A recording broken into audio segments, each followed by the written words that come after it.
Good evening, everyone. Welcome to episode 83 of Talking Landscape Photography. We've had a little bit of hiatus the last few weeks because pretty much COVID's sort of starting to slip out the back door in terms of the way it's influencing work. And Luke and I have been out there going hard, doing the kind of photography that we love, but also that puts food on the table. So it's quite remarkable. We've done 2 years. We're basically... Good evening, everyone. Welcome to episode 83 of Talking Landscape Photography. Like my background. We've had a little bit of hiatus. Let me chop that, boys. The last few weeks because pretty much COVID sort of started to slip out the back door into Paul. Work. And Luke and I have been out there. It's been too long, hasn't it? There we go. It's been too long. So let's rewind and start that one again. Yeah, that's how long it's been. Geez, it's sort of been like regular clockwork show for 2 years, and all of a sudden we're running around trying to even find a spot to go live again. But we're back, and we've got I think Luke and I mapped out almost 60 or 70 potential shows in the future, even. So it's a bit left in the tank, but at the same time, this was born out of COVID and born out of the fact that we couldn't go out and work. So Luke and I in particular are both full-time working photographers. And this is peak season really in a lot of ways, particularly for outdoor work. But so we'll have a little bit of a catch up between Luke and Nick and I before we get into our superstar international Scottish/British legendary editor photographer, Tim Parkin. So he's very patiently waiting in the background. So we gave him a heads up to say we'd take 5 minutes of fame for ourselves before we sort of exploded over the internet with this show. Lukey, do you want to catch everyone up with what you've been up to? I've hardly seen you myself. Yeah, no, it's been a very intense period, and I do want to apologise, especially for I think the last time I was live, I actually ended the show, which is probably the most embarrassing thing I've done. I thought I would be it's more embarrassing for us, mate. Crossing live on the Western Arthur Range, and when I left the session, it actually ended the whole show. So that was kind of not an intended outcome. The whole live show. And we still have to actually upload the second half of that. We did actually proceed on, or Nick and Paul proceeded on and recorded the rest of the show. So we do need to patch that up. But we will get to that in due course. So I do want to apologise for that. And also, we were fully intending to run shows every week, but yeah, things just got a bit chaotic. And I've even in the last couple of weeks, I've gone to Melbourne and done a flight almost over Antarctica, and then I've come back and then done almost 2 laps of Tasmania in the last 10 days, shooting St Helens and Bay of Fires and Cradle Mountain and Tasman Peninsula, and also Tulla and that sort of area. So it's been pretty hectic. I've been doing some everywhere. work for a mobile phone company, doing some Aurora photography for them, which has been a very, very exciting job, and something I can hopefully talk a little bit more about in the future. And I've also just been shooting the Bay of Fires Lodge Walk for the Great Walks of Australia, which is a massive job that I have this year, photographing all of the 10 or 11 great walks across Australia, and so that's going to be a really important job for me going forward. So unfortunately the first 2 days we had 50 kilometre-hour winds, which were blowing straight into our face. So I was carrying 25 kilos in soft sand with a 50k headwind with 70k gusts, and unfortunately it was much too much to fly the drone, which I had full permits for. So quite disappointing. The extra weight of a $5,000 Mavic 3, mate. I'm not. Yeah. Good on you, buddy. Yeah. So would have just got caked in salt. So yeah. But definitely, luckily got some flights in later. But yeah, so it's been pretty intense, and do have a bit of time off now before Paul and I go on quite an amazing adventure over Easter as well. So yeah, so that's sort of a bit about what I've been up to. But yeah, definitely looking forward to getting some more shows set up for the rest of the year. Certainly very committed to the show, and I did put out an email earlier. We probably will look to go to a fortnightly schedule coming up. We've got a few more shows lined up now, but eventually we'll run to a fortnightly schedule just to keep things a little bit, keep the fire in the belly, and give enough time to actually run these things properly. Paulie. Nice. Yeah, Uncle Paulie, I just got back from a 12-day epic shoot in the remote Tarkine rainforest in the southeast, somewhere between Waratah and Tulla, and I had a crew of about 16 people, and I got some of the best environmental portraits I think I've ever done in my life, actually. And I'm quite excited to exhibit them next week, actually, and big exhibition in the Long Gallery, which is opening next Thursday night. So quick turnaround. Just finished up my 2 back-to-back exhibitions for Sky Dreaming and literally took them down the day before I was heading out on this trip. So I've got about 900 gigs to process from that trip. It's a lot of filming and all sorts of things. It should come out to a nice cool video and a few other things. So yeah, it's interesting. I did a 10-day trip to the Tscharke earlier in January. So I'm doing the antithesis of what I normally do, is run away from forest and go to the coast, because I find it way easier to shoot than the complex environments of the forest. So I'm hoping to get a bit of inspiration from Tim tonight. And it's been interesting actually putting models and figures and landscapes a lot on this trip, actually, which I don't always, or quite rarely, get the opportunity to do. So Luke and I are just setting up hopefully for a pack rafting trip to a very, very, very special, unique part of Tasmania that we're probably not going to talk about live, but that can be pretty amazing. And then straight after that, I'm heading out and doing a aerial safari around. Look at that.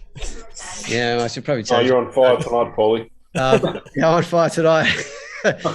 Around the entire of South Australia, which we've been planning for about 2 years and got stunted by COVID and weather, and we've got a private pilot and 3 photographers. Fantastic. Yeah, that's going to be pretty epic. And then I'm actually back in the Tscharke straight after that, running an art therapy camp with some kids, actually, on the Tscharke coast. So, nice. So busy for Uncle Paulie, as my nickname was last week, apparently. I don't think I'm that old, but yeah. How about you, Nick? Busy at work. I came down with COVID last week, and I had a week off work, and I hear our guest Tim has currently got COVID. No doubt he'll talk about that in a minute, but I didn't get it too badly. It was like a bit of a cold for me. I was very lucky. I'm obviously triple boosted, so it was good. But things are feeling the pinch at work, because a lot of people are off with COVID now. That it's running rampant in society. So busy when I'm at work, and been back for a couple of days, and someone else fell over again today. So getting a bit short on the ground. But photographic wise, I was lucky to join Luke as well as Ben Aldridge and Andrew Phipps on the flight from Melbourne down towards Antarctica to photograph the Aurora from a Qantas 787 Dreamliner, which was very lucky that the 4 of us got on. Paulie was going to join us, but he ended up with this job in the Tscharke. But so unfortunate, Paulie, but maybe you can make it. Oh, that was tough, man. That was a tough call. Yeah. And I was like 12 days of work and 1 day on a plane. I was like, whoa. Yeah. No, it makes sense, mate. You got to pay the bills.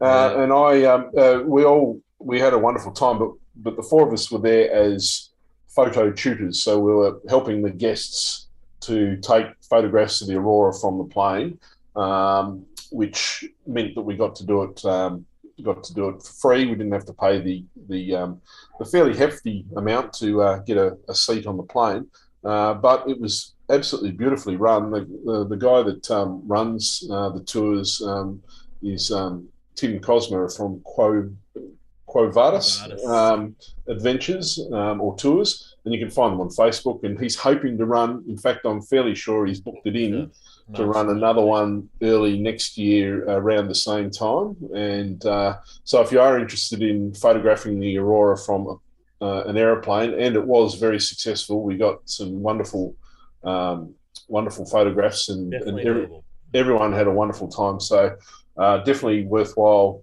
thinking about that if you've got a bucket list sort of thing. And you're wearing the sponsorship there, Nick. Sorry, what was that? You give that a good spiel. You should be wearing the sponsor shirt. Yeah. Look, you don't impress easily, so that's saying something, Nick. Yeah, it's worth pushing what Tim's doing with these trips, because he's a one-man band, and he worked very hard to get the trip up and running through navigating a COVID landscape. There is another company that runs them, but they run them a little differently. And the way Tim ran it is it meant that he didn't sell any of the seats in the middle of the aircraft. So there was no one in the middle seats that didn't have a window. So everyone had. What normally happens is they have to swap between during the flight. So you get the Yeah. window seat on one side, and then halfway through the flight you switch out. But with his flight, you get the window seat the whole time. So that was Yeah, and it was a great experience. I mean, it was, and Qantas staff were brilliant as well. So yeah, it was great. Just to go and charter a 787 $400 million aircraft. So let's go for a spin. Worth a mention. No, it was really, really professionally run. So if you're interested in that sort of thing, I would definitely recommend looking up Quo Vadis and Tim Cosma, and he'll be able to sort you out on next year's trip. So definitely great. But coming up is I've got holidays from work very shortly, and I'm very excited to be getting out and doing some photography. I've had a few months since I've been out and about properly, and I intend on doing a lot of stuff. And you can see from my background, I'm getting all excited about the turning of the Fagus, which, for the international guests that don't know what that is, Australia only has one true winter deciduous tree, and that's in the background there, Nothofagus gunni. Grows in Tasmania only, between about 700 metres and 1,500 metres above sea level, and in areas that receive about 1.8 metres of rain per year or more. So it's a pretty specialised plant that lives in our western Tasmania and southern Tasmania mainly, in the mainly the national park areas. So looking forward to getting out and seeing a bit of that. I'll go and it's on your necklace there too, the chain there. Oh, yeah. It's a little Fagus leaf on my pendant there. A little symbol of Tasmania that means Olivia Hickey. Yeah, it's Olivia Hickey Excellent. made that, and that was actually her first ever prototype of a Fagus leaf. She'd done some other pressings of native Tasmanian flora, but I actually approached her and commissioned her to do a Fagus leaf, and it was her first ever one. And since that point, she's produced lots of Fagus pressings, and also been well copied by some other jewellers out there. But if you want the original and the best, then Olivia Hickey is the person to look up for that. Wild Island. I'm meant to be doing this art therapy Tarkon trip with her, actually, Nick. I've done a couple with her. So brilliant. Yeah, so Tim wouldn't know, but she's a local photographer and artist, and quite an exceptional woman who's pretty fierce advocate for conservation, and does a lot of big solo trips, like the entire length of the Southern Alps of New Zealand, or 100 days and things like that. Like she's a bit of a weapon and a great woman. Yep. Absolutely right. Well, enough about us. Paul, you want to introduce Tim? Yeah, we've all been looking forward to this for a long time, Tim. We got snippets of your wonderful photographic mind when we had you on the show. What would it be? Half a year ago now, I'd say. Sort of mid-late last year. So Tim Parkin is, to many people, one of the preeminent photographers in the British kind of realm. He's English-born, Singapore-raised, and currently resides in Scotland. So British was the overriding word that I used, but I think at the moment he's proudly Scottish in terms of where he lives and how he lives. So Tim is the editor of On Landscape magazine, which is one of the preeminent landscape magazines in the world. He's also the co-founder of the Natural Landscape Awards, which we're all super excited and fascinated and engaged with last year. And that's actually how we had him on the show. He's a long-time film advocate, and he's one of the people, from my understanding, that has a very, very broad knowledge of traditional camera craft all the way through to modern. No, have we lost Paul here? Yeah, no, it's he said that it could happen tonight, so looks like his signal's breaking out, but I'm sure he's still talking to himself even right now. He's falling asleep there. It does look like that. Tim, welcome so much to the show. Really great to have you with us, and especially that you're unwell, and sorry to hear that. It's not affecting me too much, so should be all right. That's fantastic, and it was really great to hear your perspective when we had you on for the Natural Landscape Photography Awards part to the show, or episode we had back in the day. And that's all on track for running again this year? It is, yeah. I'm just next week, I shall be updating the website with our new judges, and currently just trying to get the book out the door. It's been a bit delayed by COVID. The printers we were using in South Korea, they all got COVID. And restrictions over there are a lot more, so nothing really happened. So. But it's on the way now, which we're really excited about. The book should be really interesting. I might be able to talk a bit about that later. Oh, fantastic. Fantastic. Yeah. Paulie's restarting, by the way. Right. So do you want me to start waffling now or later? No. Start waffling now. Paulie can join in. Yeah, well, what I'll do is I'll share my screen, because I had an old presentation I did a while ago. You can tell me if this is working at your end. Can you see that? Yeah, absolutely. Yep. Perfect. Yeah, this was a presentation I did a few years back about my background in photography, and it's a bit of a circuitous route, really, because I used to do photography when I was young. We had some neighbours who ran a camera club, and I when I was about 13 or 14, I used to go around there regularly. But as with all things, when you're a youngster, other things get in the way. Computers came out, and all of a sudden I sold my cameras and bought an Atari and then a BBC computer.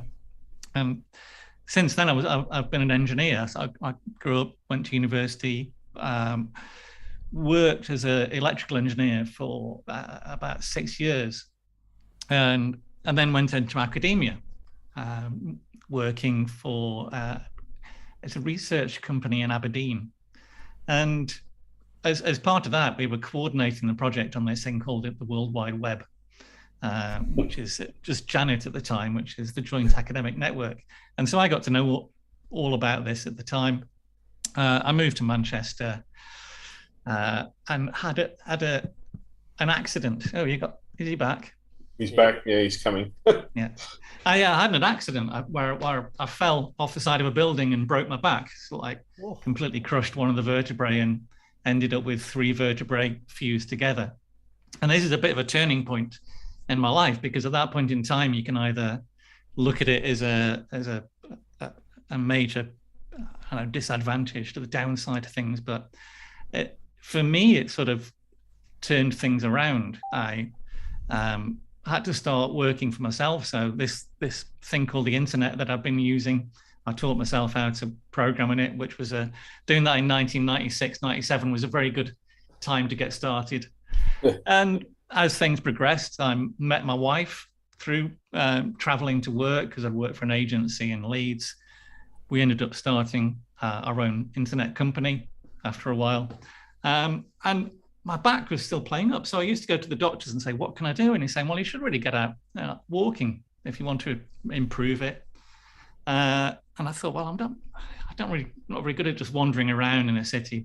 So I'll tell you what, I'll get a camera. I used to do a bit of photography when I was young. So picked up a digital camera. In fact, that one there, first digital camera with a tax rebate. Oh yeah, my first one as well. It's a cracking little camera, and I think one of the makings of many landscape photographers is how successful those first few trips with the camera are. If you come back with absolute rubbish, which is probably 90% of the time for me anyway, you could get a bit disillusioned. But this is I think it's the second time I went out with the camera.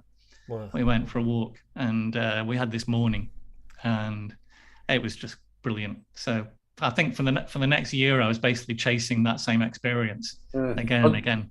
I'd say you had a bit of natural talent there, Tim, by the look of it. We just climbed up the back of a rock, and that was presented in front of us. So it's there's a little bit of luck involved in it. I'll say I might have had some influence in framing it. At the time, I was reading these books. It was what got me into it. I tend to be obsessive about things. I think it's a very much a male character thing of, you look at a hobby and you go, right, deep, fast, gonna research everything about it. And in the UK, there's like I don't know, there's 3 or 4 photographers at the time which were really prominent. It was David Notton, Joe Cornish, Charlie Waite, David Ward, Colin Pryor.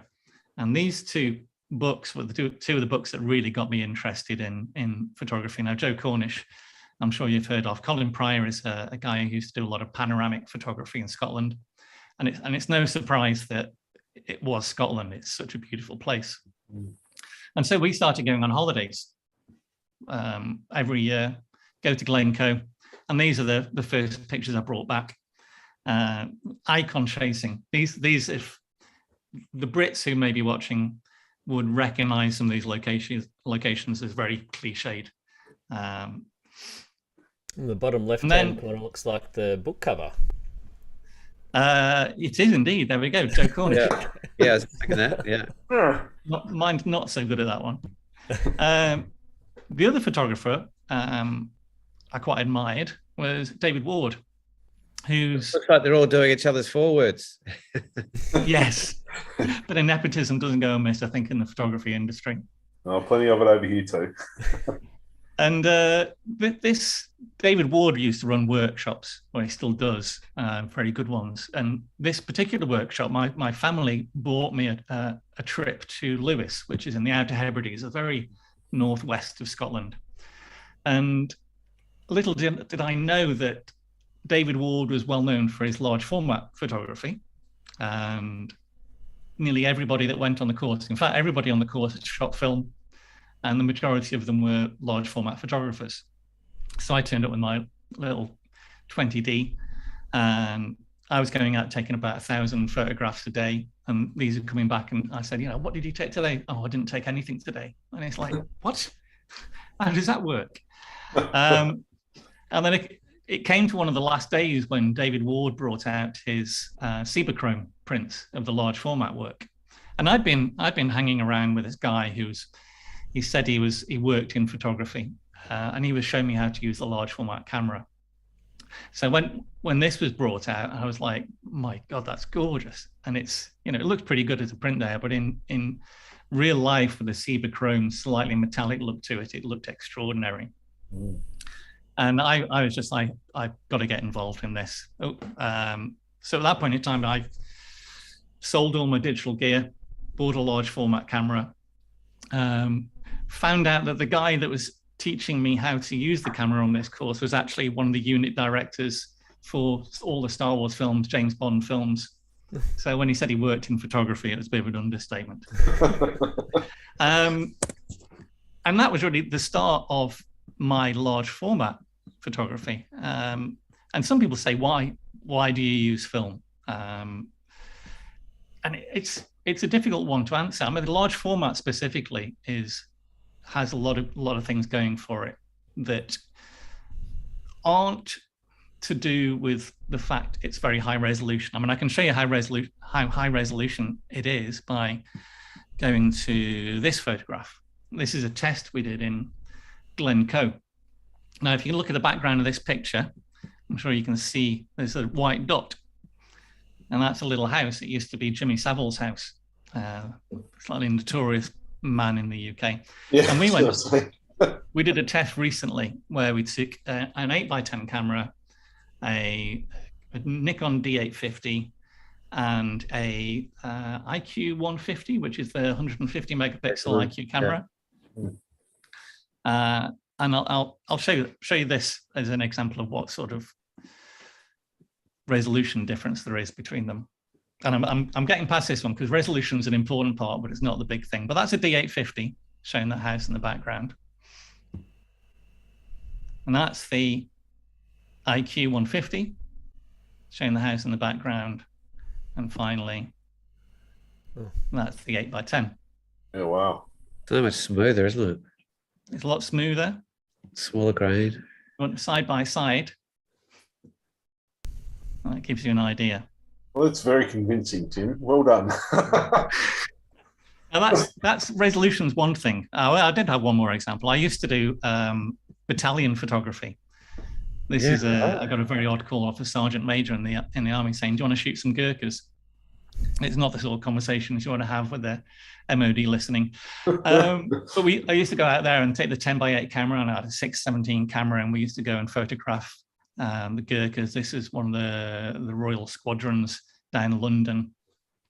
And to give you an idea again of how resolution goes, we did a big test for them at the time. This is the guy's medals in the front row. Oh my goodness. Holy crap. The army were quite happy with that because they were going to pay for portraits for every single person, but they could do it straight from the photograph here, which was handy. Cheapskates. Some portrait photographer lost all their work that day. What is amazing about that photograph there is, I don't know if you've done many group photographs and tried to get everybody to keep their eyes open. Yes. But inevitably, somebody's got their eyes closed. And that whole group, for every single photograph I took, every single pair of eyes was open. And Sergeant Major tells you you've got to do something in the army. You've got to make sure you do it. So, but one of the big things. Oh, here we go. One more. This is a bit of a premonition as well. This is nearby with a bunch of climbers. You see a pink dot in the center of the screen? Yep. Pink dot. Oh. There's one disadvantage of all this resolution is that's what it looked like me taking it. Is it 2 tripods to put it together? 2 tripods and 2 walking poles. Oh my you can get away with 1 tripod, but the whole thing flexes. It's incredible. And when you're using that much resolution, you need to do it. But one of the big things about the large format for me was the control it gives you over the way a picture looks. And that's an example of a place I was in South Wales. And if you look at this little green plant at the bottom of the picture, and being able to use the swings and tilts, you can do things like make foreground objects look bigger, and you can still get focus from front to back. So it doesn't look like a macro shot. And so you just can't really replicate that with digital, unless it's really hard. Unless you got the swings and movements to be able to do it, like with an Alpa or something like that. With the tilt lenses can't really achieve it either because they're quite limited in how much tilt you can apply and how much shift you can apply. I mean, this was pretty much maximum shift and tilt on the Ebony that I use. But having said all this about quality, the main reason that I like the large format is to do with process. And it's a matter of how much investment you put in each photograph. And I moved to digital. I bought a digital camera after about 4 or 5 years of using the large format. And I thought I could replicate my photographic processes with the digital, and I found it really hard. There's something that happens with me with a digital camera, and it won't be for everybody. But if I go and find a picture and I compose it, and I think I've found the right composition, if the light's looking good, I'll take that photograph. And once I've taken it, I think, well, I've got the photograph now. I can go and look for something else. Whereas if I'm using a large format camera, I tend to hang around waiting for that perfect moment. And it swings and roundabouts. With large format, you'll miss certain shots. You'll spend a long time waiting for things that don't happen. But when it does happen, I think quite often it's all the better for it. And I'll share a few photographs. Tell me, how is that 5 years, the learning curve of diving into large format? There's a lot of camera craft involved. There is, yeah. I think it's having an engineering background for me helped, undoubtedly. Oh, yeah. I'm a bit of a geek when it comes to pretty much anything. So being able to dig deep into it was very useful. But it is even more useful to get to the point where you can forget about it. And this was the other nice thing I found about using the large format camera, was you get used to it and you get used to metering and focusing and using it, and then nothing changes. So within the first, let's say 2 years of using it, I was learning new stuff, maybe bought a new lens. But after 2 years, that was it. I knew what I'd got. I knew how to use it. I never thought about it again. I wasn't on an upgrade cycle thinking, I wonder what the next one is, or I'm missing this lens, or I could buy a faster lens to try this with. And it put all the technology side of the camera in the background. Yep. So when you're out, it's all then just about seeing and finding pictures. Well said. I've got another example of how you can use the camera to play around with how a picture's constructed. And this is taken just at the back of our house here, actually 4 years before we moved in, so another small premonition. But if you look at the red leaves on the tree and the white birch trunk on the far left, they're quite a distance from each other, with the red leaves very close to the camera. Mm. The actual final photograph. Yeah. Oh my God. We were able to use swing to actually change the focus to bring those foreground red leaves into the picture and make it look like they're almost against each other. But one of the nice things about that is I've been able to use drop focus behind the red leaves because the plane of focus is shifted. So the red leaves are against an out of focus background, even though the rest of the picture is in focus. So when you go out in the landscape, you start looking for these little opportunities of where can I use this plane of focus to play around with three-dimensionality. And for instance, let's say a classic example of this is a photograph by Joe Cornish of a bouldery beach. And there are lots of boulders going across to a horizon with mountains in the background. And the way he's used the plane of focus to skim across the top of the rocks has meant that everything below the top of the rocks has been out of focus, because you end up with a very small depth of field. But that meant that every rock was placed against an out of focus background on the next rock behind it. And so every rock stood out in almost three-dimensionally rather than being flattened with everything in focus. And it's extraordinary the way that changes. And we know it works in portrait photography, and we know it works if we take a close-up photograph of some flora in the landscape, but being able to do it not in a plane in front of you is in a broader landscape as well, Tim. Yeah. So so that's I found quite interesting. Now I've got a bunch of photographs I can show you if you'd like to see a few examples of this large format stuff in action, and you can ask any questions about it. This picture is just a strange log that was sticking out of a lake in Scotland where we're staying, and I wouldn't have taken this photograph because I set it all up and I thought it just didn't look right, apart from the fact my dad had come out with me. And I'm saying there's something missing in this photograph. There's a bit of colour that just doesn't work. And he reached his hand up and grabbed a bunch of rowan berries off the tree above him and threw them in the water. Oh, placed. And it's just all those little red berries there. And I can honestly say I didn't do it myself. Again, this photograph here, you can use the plane of focus to put the focus against the moss on the tree. And so the reflections below are out of focus. I'll skip through a few because I've got way too many pictures. Oh, we've got lots of time, Tim. So we've been looking forward to this. Let's skip three pictures. Yeah. This is another fascinating aspect of north places that get no light in winter and very still rivers. These ice forms that grow. And I find ice fascinating. It's glorious. It's an absolutely fleeting event where we live. So we don't get access to anything that it has to be cold, sort of test of time, really. Yeah.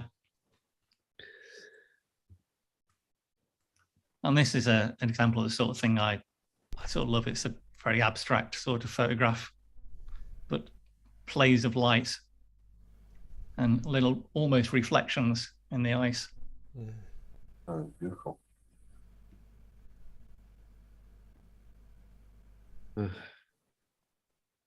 What sort of time would you take setting up a shot like this, Tim?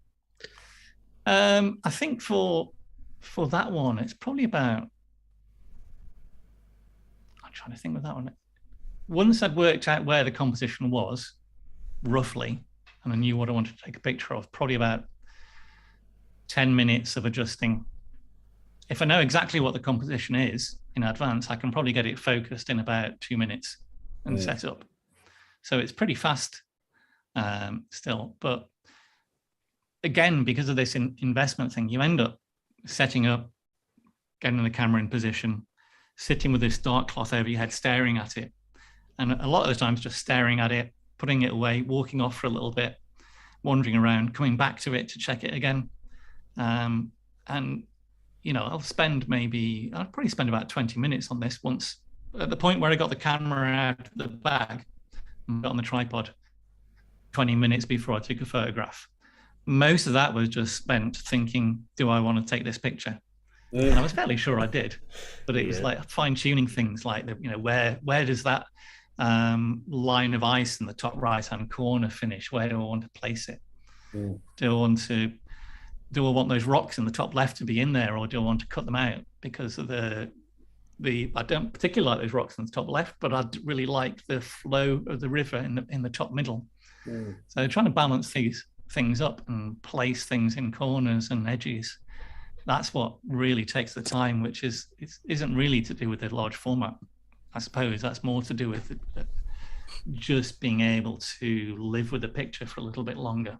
Do you have any preferred film stocks, Tim? Yes, definitely.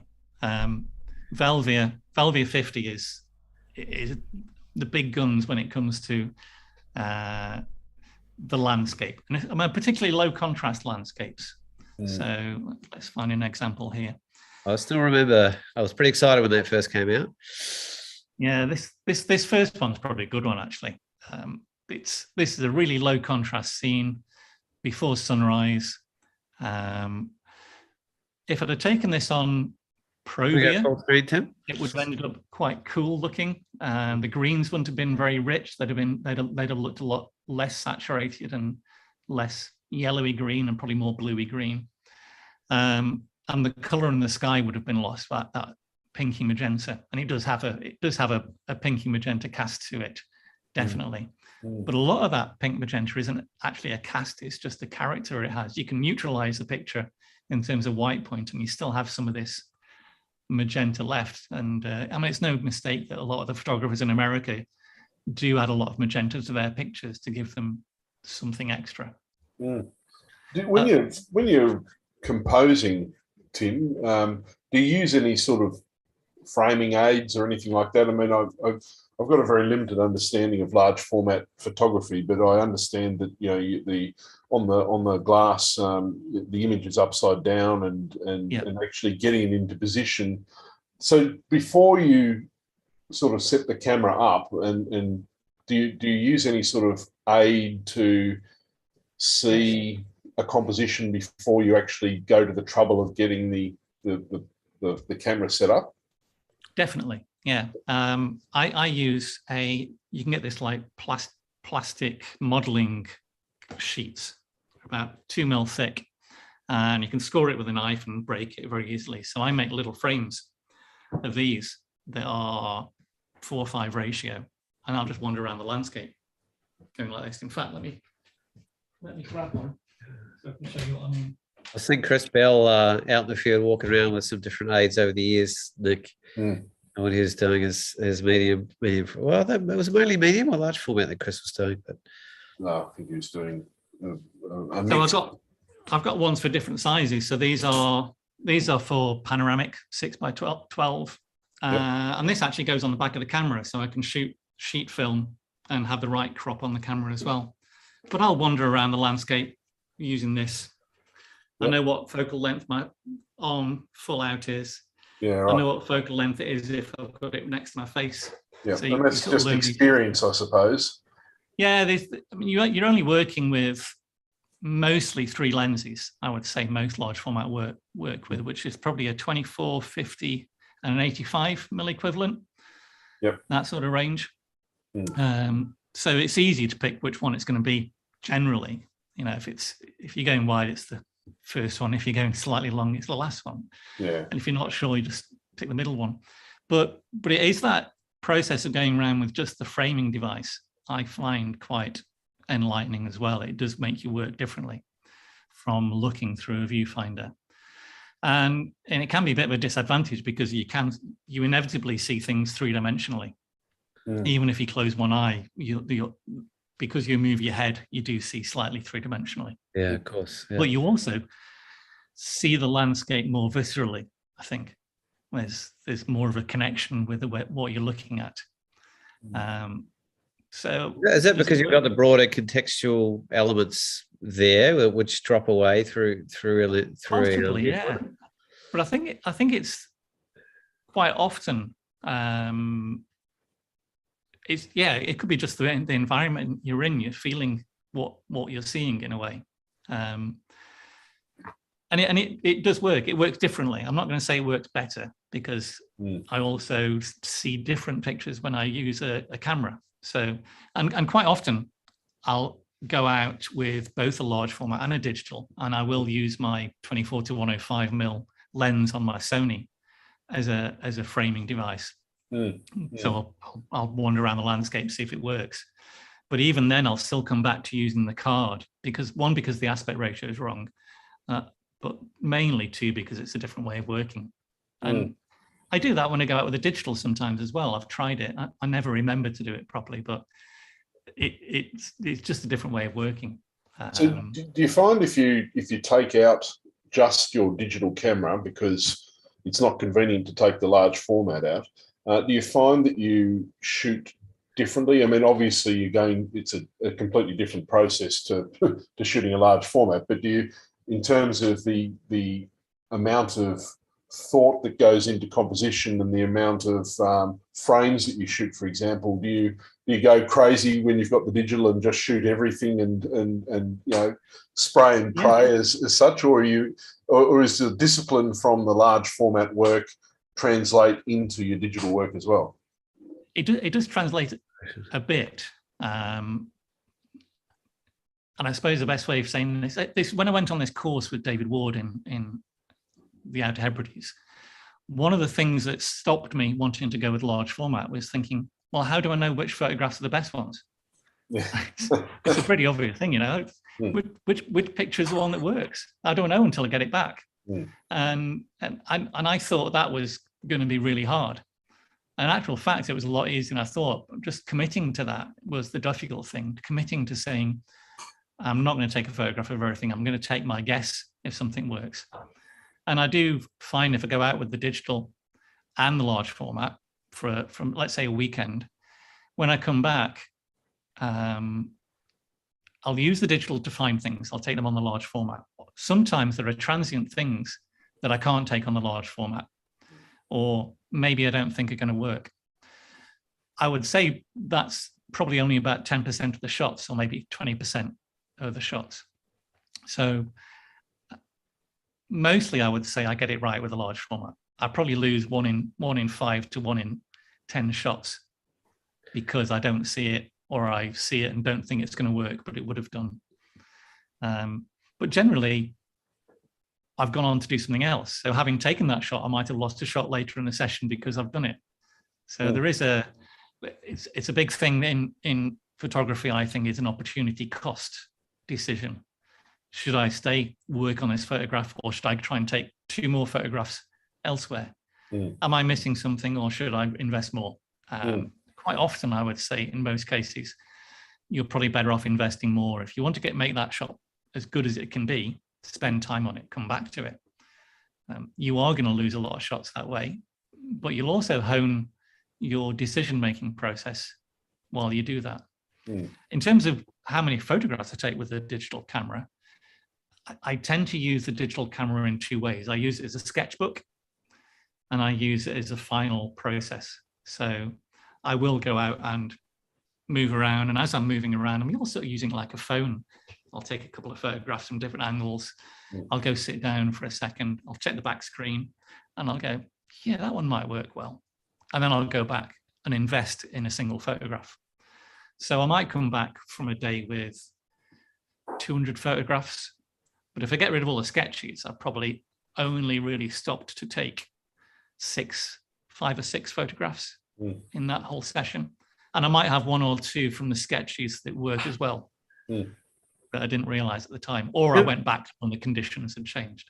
So in terms of investment from a film and even a financial point of view, what's the physical cost of the frames and the developing for a single photograph relative to the gray area of what's the cost of digital in terms of software, hard drives, everything else? But I'm curious, Nolan, how much that there's two different things there. There's one if you buy the film new and send it out for being processed. And then there's two if you can get the film cheap, which is a lot more difficult now, and then process it yourself. So it used to be, well, let's say the price now, I think it works out about £4 a sheet now, maybe even £5 a sheet for 5.4.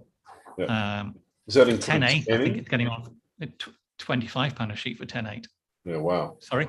Does that include scanning? No, that's just the cost of the film. Wow. And then if you want to develop it, wow. I think you're talking about £3 or £4 a sheet. And then if you want to scan it high resolution and you don't own a scanner, you're talking £14, £15 a sheet to scan. Do you have a large film scanner or something, Tim, for your work? Or? Yeah, well, we run a company that specializes in scanning. So I think I have a picture. That's one of our machines. We're not screen sharing at the moment, Tim. You have to share the screen. I'm not sharing. Let me share it first. And that's always a good idea, isn't it? Whereabouts is it? There we go. Yeah, in the middle at the bottom. Yeah. There we go. Oh, I was wondering what that was. Yeah, right. There we go. There we go. We've got two of these machines in a shed. That's a drum scanner. Yeah. And when I started large format, I realized that a drum scanner really makes a difference. If you want to make the most of the dark areas in Velvia, it's very contrasty film. You need to use a drum scanner. You'll lose maybe a stop of exposure if you don't. So I bought a cheap one. I think it was about £800, and it was a Howtech smaller one. It looked a bit like an Epson 4800 printer, that sort of size. And I started getting lots of friends asking, saying, "Can you scan this for me? Can you scan that for me?" And they said, "I don't mind paying." So by the time I'd got to the point where the scanner had paid for itself, I thought there might be a business in this, So my wife said, "Why don't you put a website up and we'll upgrade the scanner?" So we bought this one here for, I think it's about £10,000. And there's a small business we're running now, which I know might be getting 30 grand turnover a year, scanning film. And we're still by far the cheapest scanning company in the world. I'm sure there's some possibly small ones here and there that are charging less. In the world, yeah, right. So when you add the cost of sheet and the cost of scanning, not for you because you've got the scanner, but for other people, I guess you're looking at £20 a sheet for a scanned outcome. Yeah. Well, unless it's 10.8, in which case it's £25 just for the sheet. So you got £5 for the film, £4 for developing, £10, £15, £25. Yeah, £25 a sheet for your end product. Yeah, so you'd want to have you'd want to not be making too many mistakes in the field. Exactly. Black and white is a lot cheaper. You can buy a black and white film for say £1 a sheet or less. Yeah. And developing that maybe like 40p a sheet. So, I mean, a lot of people now use black and white instead because film is getting very expensive. Yeah. If you develop film yourself, though, you can get the cost down to maybe 60p to £1 a sheet for developing. If you get yourself a second-hand Epson flatbed scanner, which are about £400, I'm not sure what that translates as, then you can get decent results. Okay, so you only need to drum scan your very best pictures.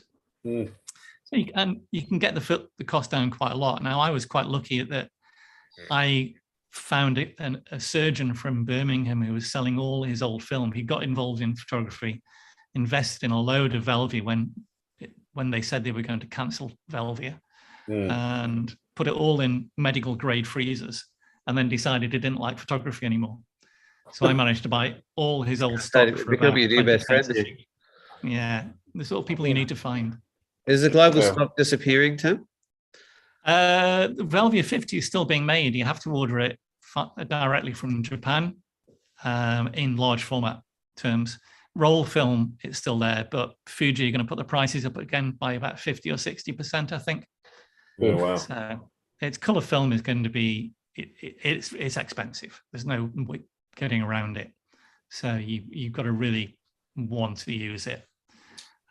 Even secondhand. Do you think there's anything out there that it's fair to say that it took a long time, because I shot 50 Velvia for a long time as well, only on 35mm, but geez, it took a long time to find anything digital to actually reach the finesse and the detail and the resolving power of it. It was just phenomenal. Didn't have a lot of latitude with slide film in particular. It was like one exposure, so one stop out, you're struggling with some shots, but it's quite unforgiving. So I think it really suits that subtle broad lighting that a lot of your photographs, the dynamic range isn't super high on a lot of your photography relative to some.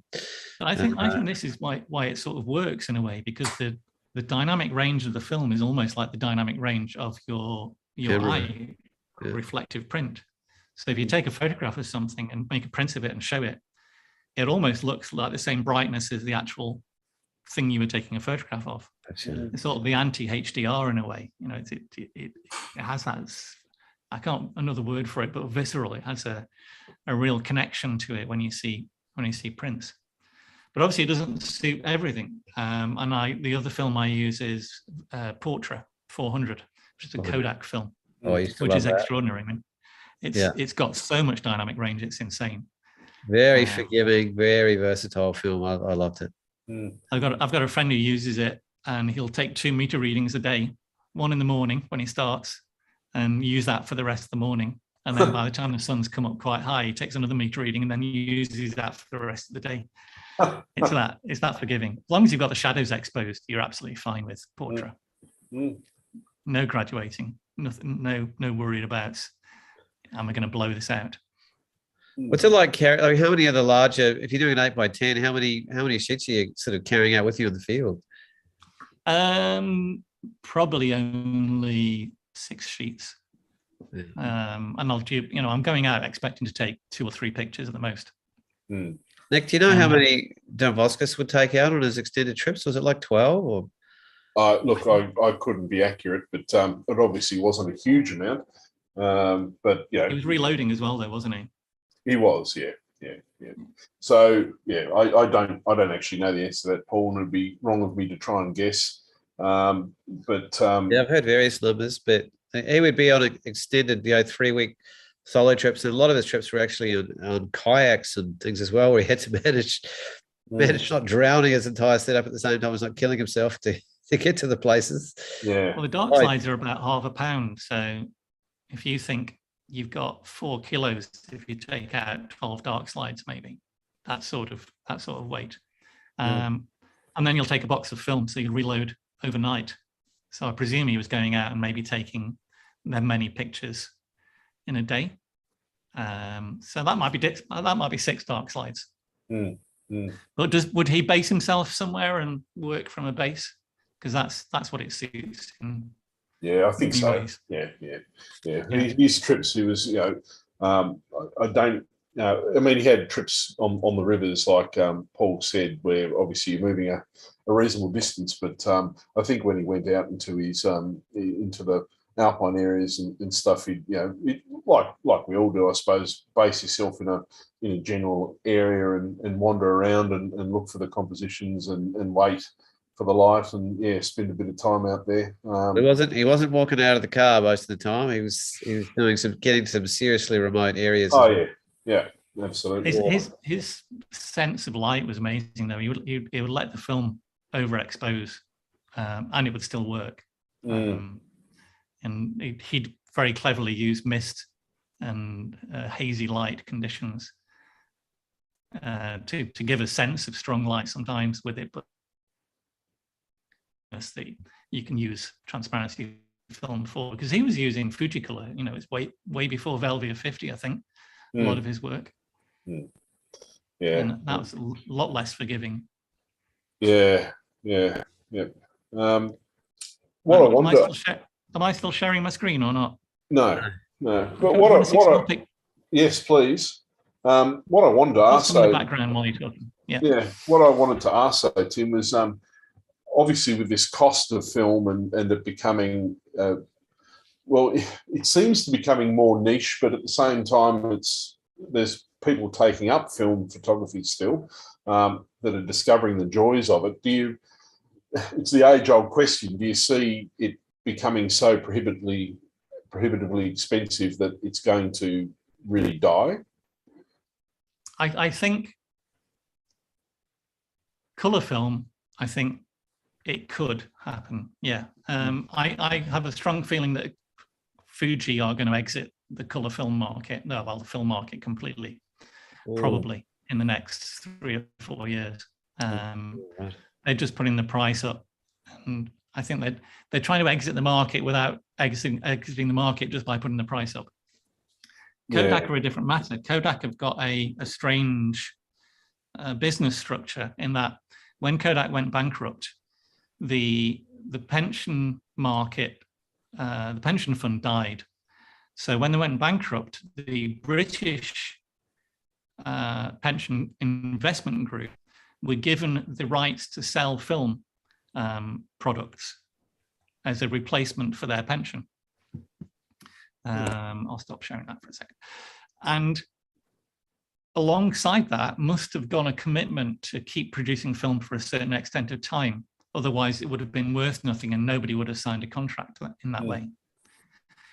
Having seen what I've been doing with film, and also having seen the uptake in the use of film in movie production, I don't think Kodak are going to exit the market anytime soon. I think they've re-engineered themselves to produce small quantities quite well. So they should be able to carry on producing. And then this pension company in the UK reselling it, have a commitment to do it for their investors. So my gut feeling is we'll end up with E100G as a transparency film, which is still nice. It's not Velvia, but it's a nice film. And then Portra 400, which is pretty damn good. Do you think Fuji, with their legacy of producing such beautiful films, if they did make the business decision to exit out of it, do you think they could be convinced to on-sell their intellectual property to Kodak, for example, or another company that was willing to take it on to continue to produce, Fuji Velvia, for example, even under a different name but with the same formula? I mean, there'll be a large outcry of grief if Fuji do decide to exit the market. Do you think that's something that would even be entertained by Fuji, that they might, choose to have their legacy continued under another company that buys out their property? I think it's a possibility. I mean, in Japan, the passion for film is there in a large group of people, and a large group of people who have been successful, who are now, retirement age, let's say. So there's a possibility that a group could come in, but it would rely on all the machinery being in an easily extracted location. If it's in a building with lots of other stuff, which I suspect it is, because their thin film production is used in a lot of other places in the medical industry, for instance. So my gut feeling is it wouldn't happen because it'd be too entangled with the rest of the company. It has happened in Eastern Europe, for instance, and some of the Eastern Europe companies went bust, and people went in and renovated the equipment to produce black and white film. Color film's very difficult. I mean, even the chemicals to produce color film are only used by Fuji, so they're probably producing their own chemicals as well. So I suspect it'd mean putting up the prices even further. And a lot of people will say, well, I'll just use E100G. There's no point spending more. It'd be sad, and it probably will happen. There's an interesting story when Fuji tried to kill Velvia 50 before they had an exhibition in Japan of landscape photographers, and the CEO of Fuji was brought in. And as he was going around, he said, like, these are amazing, these are amazing. I said, what film were these taken on? And he says, Fuji Velvia 50, all of them. He said, really? Yes. Are we doing well with that? No, we cancelled it last week, sir. That's the apocryphal story of why Fuji cancelled and then rescinded on their cancellation. An exhibition, wow. Yeah. So yeah, you could see it happening. But I think it's very difficult to read the Japanese market. It's difficult business practices, the way they work. Tim, if we broaden sort of the conversation in terms of where you feel like the great bastions of film photography is still alive and well, from afar, it feels like the British realm is quite a thriving and quite strong in terms of at least the great iconic photographers still seem to be very engaged with it. How would you describe the sort of culture of film, but particularly medium and large format film photography in your part of the world, or even globally? Because as a magazine editor, you've probably got a lot more of a finger on the pulse than most of us regular humans. Yeah, I think there's. I mean, a lot of the supposed bastions of film photography in the UK all stopped. So Joe Cornish shoots digital. David Ward has stopped using the large format camera, mostly because of developing issues and scanning issues. And okay. Charlie Waite stopped a long time ago. Colin Price spent a long time trying to work out how to get back to the quality of his panoramic film, and never has done. He keeps on using digital cameras and getting rid of them. Yeah, so I think Ken Duncan's had the same issue here in Australia. Do you know Ken's work? He's a very prolific panoramic photographer, and he's still a prolific photographer now. But he's at one stage, I think he started a petition to get companies to produce a proper digital panoramic camera, as niche as it may be. But geez, it'd be wonderful if it was produced. I know Red film cameras. They were at one stage. They did have one. Yeah, they had a Dragon, I think it was. They were going to bring out a 6x17 sensor, but it's never really taken off, unfortunately. But it's interesting that the Collins had a similar sort of path that Ken has, exploring that sort of thing. Although Ken's very successful with his stitch panoramics now as well, and he still will shoot film panoramics on his Linhof 617, but not nearly as much. But interesting. I think. I mean, the annoying thing about this whole panoramic problem is the fact that cameras don't offer very many crop factors in camera. It would be great if you could buy a D850 and have a 617 crop built in, so you look through the viewfinder, you can actually see what you're looking at. I used to have a Sony. Can't remember which one it was now, but it had replaceable focus screens with focus masks in. So you just pop them out and put a 617 mask in or a 612 mask. And that was fantastic, being able to see the crop in camera. Mm. So, but I think in the UK, the use of film is moving more towards the what's the word for it? The art photography scene. So contemporary photography, project photography. People who want to differentiate themselves, it's become a differentiating point rather than necessarily an aesthetic decision. Does it hold a greater reverence from an artistic point of view? Like, is there somehow lent a greater credibility to it than digital? So. I mean, that's something we have over here. That's a bit of an issue. Is the digital photography hasn't really, particularly in Australasia, been really accepted as a legitimate fine art form. You know, it's considered a sort of cheap, easy, and quick in a way relative to refined craftsmanship, and yet it has its own craft. It's almost like just a mental, cultural divide rather than a literal one in some ways. But I mean, you speak on behalf of that, Tim. Yeah, I think it's seen like that in the UK as well. I think, and in America to a certain extent, and you can tell by how people market themselves. They will talk about the authenticity of their large format camera and the connection and the way that the film offers a direct reproduction, and it's an artifact. And I think there is something to be said about the sense of the film as an artifact and producing something as an artistic process. That, and mentally I can see that it doesn't really make any difference to the end product necessarily, but it might make a difference to the way the artist thinks about what they're doing. And it definitely makes a difference to the way gallery owners and critics can sell or describe work. If you can include the camera as part of that selling process or promotional process and describe a person taking a 100-year-old camera out into the landscape with a lens that was made in 1850s France. It becomes a telling story, doesn't it? Rather than, oh yeah, he's just got the latest Sony. Mm. Mm. Do you have any advice to people that are thinking, this large format photography thing might be for me? Do you have any sort of advice for someone who wants to get into it? Obviously, it's an expensive exercise, but what should they be looking for in terms of a camera and a lens to get started? That's a reasonable entry point, and from there, etc.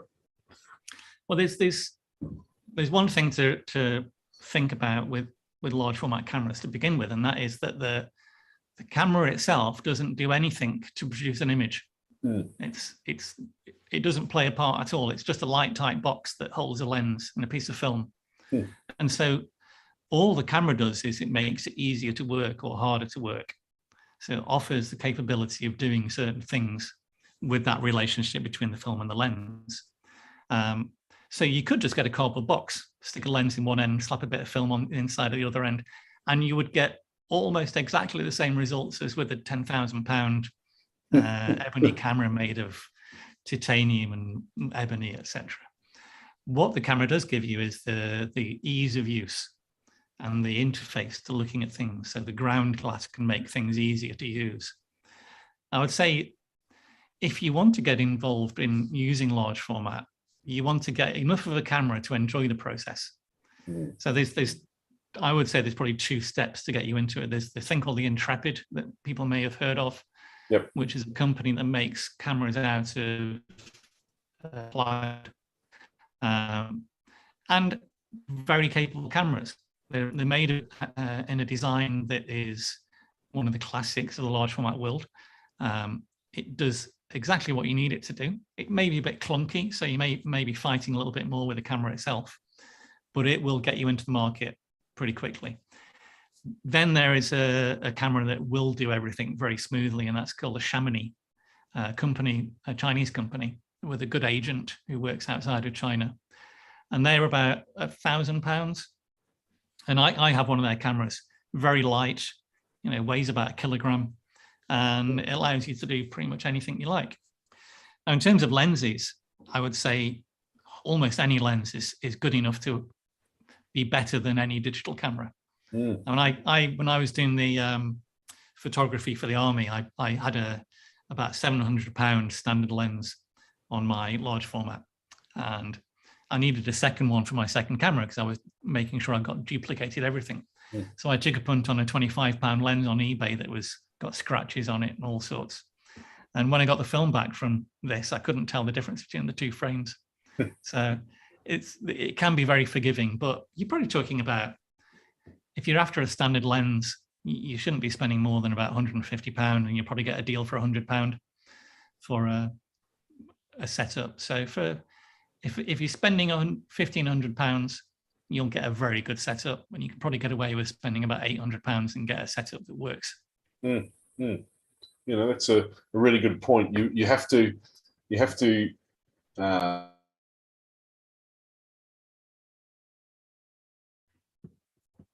Oh, everybody's gone quiet. I accidentally muted Nick when I was trying to let Paul back in, so I'm sorry. Sorry, I don't know where I got to there, but I was saying, Tim, you made it's a very good quote of yours in that you have to actually enjoy the process if you want to continue with it, and if something's awkward to use, then you're not going to enjoy it. And I have seen friends of mine and I've seen YouTubers that have gotten into large format photography, and on the surface they seem a bit unhappy with it, and it may well be because of the gear they've chosen as their entry level. It's just not that easy to use or that intuitive to use, and therefore becomes a burden rather than a joy. Yeah. I mean, there are lots of strangely unintuitive aspects to large format as well. It's like one of the things that gets everybody when they start using tilt is you would think, if I want to get a plane of focus that's going from the foreground to the horizon, I need that amount of tilt on the back of the camera as well to be able to do it. But in actual fact, in the majority of cases, the tilt he'll be using is like 1 degree, or it's like a millimeter moving the top of the camera backwards. Yeah, right. And that catches a lot of people out. So the best way to do it is to find somebody with a large format camera and go on a day workshop with somebody and see how it looks and see how it works for you. And you'll have fun. Try it out and see if it works for you. See if the end results work, or because the other thing that takes a bit of adapting as well, and it's worth persisting with, is when you start using a large format camera, everything's upside down, like you've said. Which means that when you move the camera to one side to try and point the camera in a different direction, the actual frame goes the other direction. So even just reframing is unintuitive. But after you've used it for, it took me about 6 months, but after about 6 months, I started seeing upside down in a way. I started being able to sense the composition upside down and relate to what it was in front of the camera. So that sort of thing takes a while to click. Do you think that, like Tony Hewitt taught me years and years ago to actually rotate my images through 90-degree blocks constantly to just re-engage purely with spatial relationship? And do you think somehow that your, the process you have to go through strengthens your capacity to relate to images from just a purely spatial point of view? It definitely does, yeah, because it abstracts you away from the objects in the image. So you're no longer working with, that's a tree, that's a rock, that's a mountain in the background. You've just got shapes in front of you. Now, that's not exactly true, because obviously you can tell the trees and stuff. But when you're looking at it, it's easier to look at a corner of a frame and look at the lines and look at the shapes and find the highlights on the edge that may be distracting. So you can engage. It's more instinctive to engage with shapes using the back of the camera, I would say. You find that having a larger view screen to work with than a traditional camera is helpful as well for really fine-tuning those details of what's in the corners and the kind of focal plane aspects as well? Or is it? That's a funny one, because if you're using a DSLR or an SLR with a viewfinder, the actual picture that's in front of you is about 2 or 3 feet wide and only about 12 inches from your head. So in actual fact, the picture when you're using an SLR is bigger than with a large format. Because when you're using a large format, I feel that way, but yeah. So, but having said that, I think the fact it's small sometimes helps, because you can sit back from it like this, and you're seeing something about the size of your hand, and you can't see all the detail. All you can see is shapes and lines and highlights. So then you can go up to it with a little loop and check things out. So perhaps it's the other way around. Perhaps it's because it's smaller that one wrong. That you engage with shapes. Well, we better see some more pictures, Tim. Yeah, I can show you a few more. None of our ugly mugs. What I can start showing, I'll skip through a few here first. This is a series of my large format pictures. He's a classic example of why Velvia 50 works so well. Is the purple tips of these birch trees was quite subtle in reality, but use Velvia and all of a sudden it looks really saturated purples. Lots of lovely Velvia color. Wow. I think you used that one for the advert for the series. This was taken on my 10.8 camera, which is, that's even more expensive. So that's about £30 to take that photograph. Worth it. Well done. Absolutely worth it.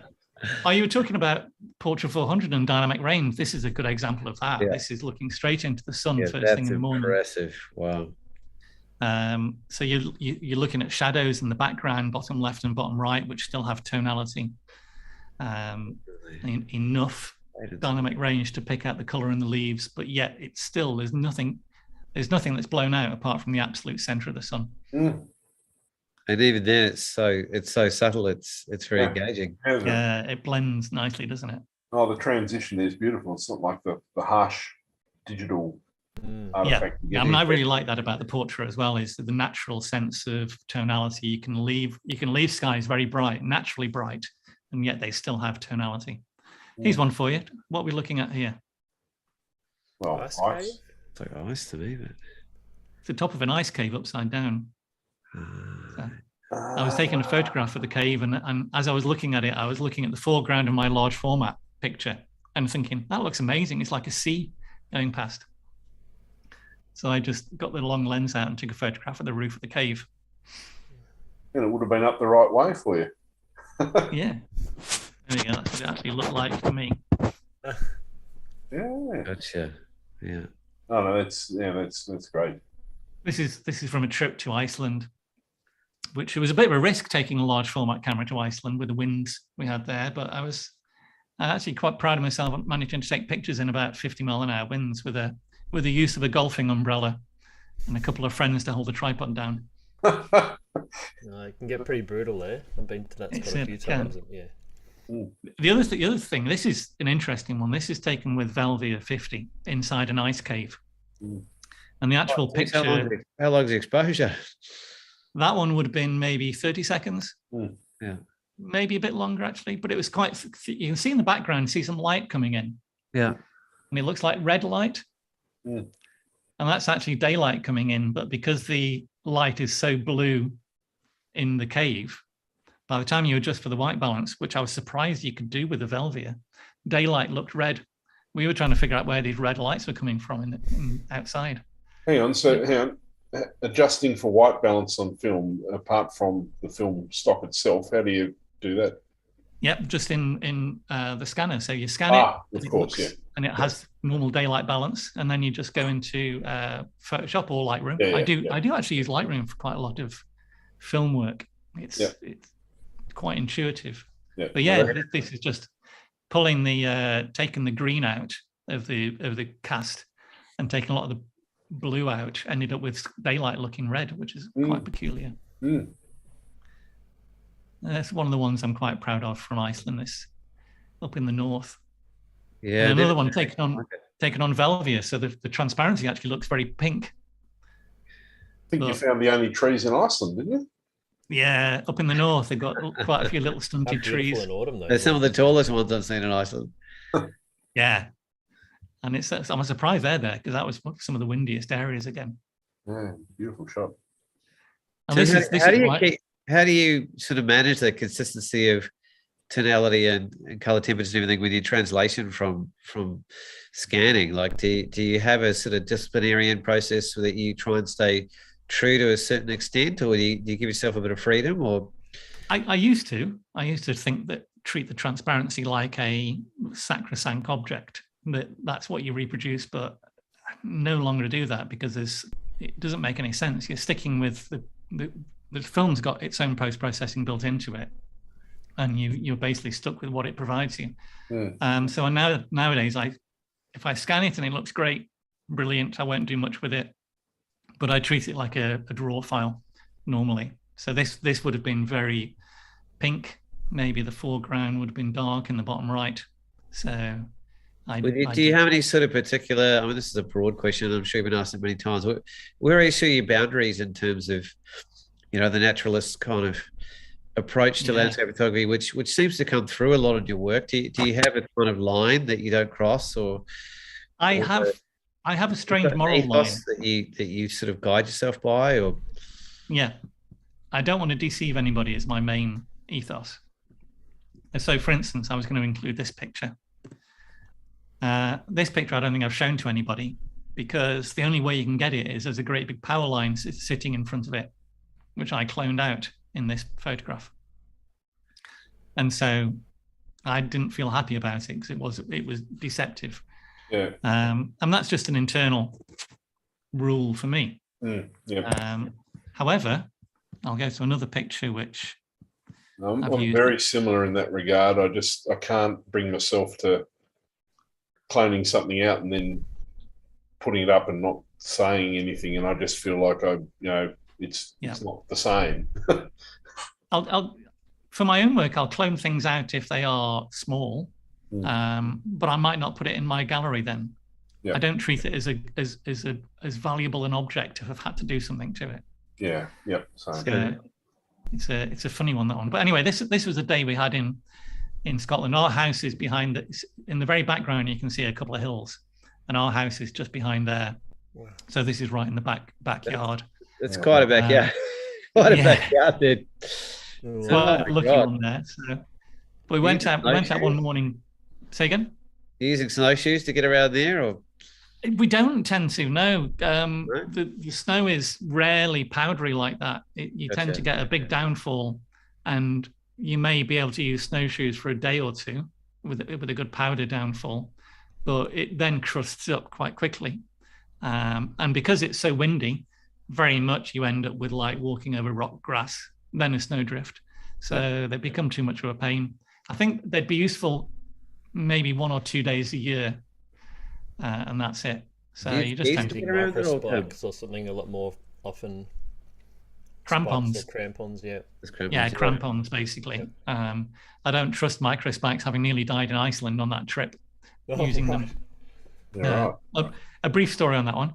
Next to a waterfall in one of the parks in the far north east. And we'd gone over loads of hills and stuff, and I'd got spikes on and they're working fine. And we were on almost the flat, and it was flat, and then there was a little slope going down, and then there was a sign with a couple of rocks either side of it, and then about another 10 foot, and it dropped off into the river above the waterfall. So I thought I'll just go down and have a look at the sign down there. So I put 1 foot down, and unbeknownst to me, the micro spikes, the heel had peeled off the back of my foot and gone up the side of my shoe. And also unbeknownst to me, what looked like grass sticking out of a rocky, soily slope was actually just ice with the grass sticking through it. So I put 1 foot down, fell on my arse, and then proceeded to slide, increasing speed towards this top of the waterfall. Ooh. And it's only luck by getting my foot out into a rock that prevented me from ending up inside it. So how big was the drop? It's probably about 200 foot. And also ice covered by the time you got to the bottom as well. So yeah, I want to come out of that. That's all. Toast. So, crampons or nothing for me, unless it's non-consequential. But even then, I'm really careful. But this day here, very particular thing to roam through an icy landscape. I don't think if you haven't had that experience, there's a real edge to it, as well as a technique and a lot of skill to not get yourself in very compromising situations. So when I bump into ice climbers, I just nod and just say this is a special breed of human, basically. I think the nice thing about ice climbing, you know what territory you're in. So the more difficult one is general walking, because you can be walking on rock and snow, and all of a sudden come to a patch of solid ice with just a thin layer of snow on top. And even crampons can slip in the real deep cold in conditions like that.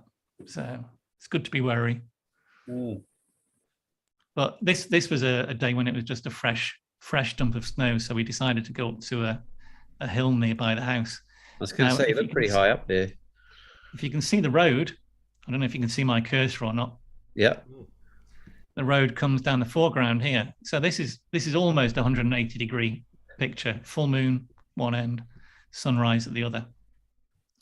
And I was quite happy with that. But when it warmed up a bit, the clouds became even thicker.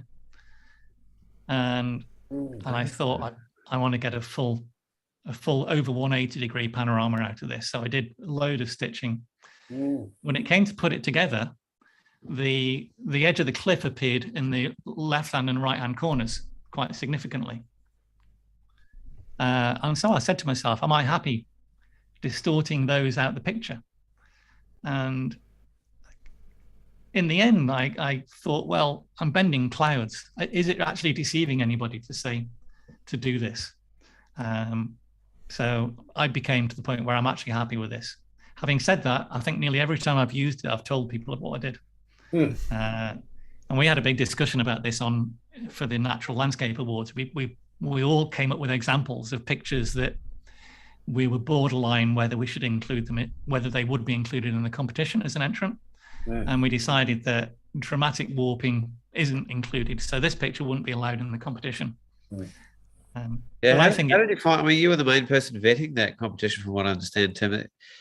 How did you find that process? Like, where did you sort of find the challenges, and Were there, a lot of back and forth processes that you put it out to the other guys to decide, or was it all up to you? Or yeah, I did most of the checking because of the amount of raw files and the amount of data. I think we ended up with like 300 gigabytes, and I don't have a fast connection to upload the raw files to everybody. So I did a lot of the checking, and I've done the checking for the wildlife photographer of the year before. So, and we're a little bit more flexible in the wildlife photographer of the year. So we will allow small amounts of warping, but it is minimal stuff.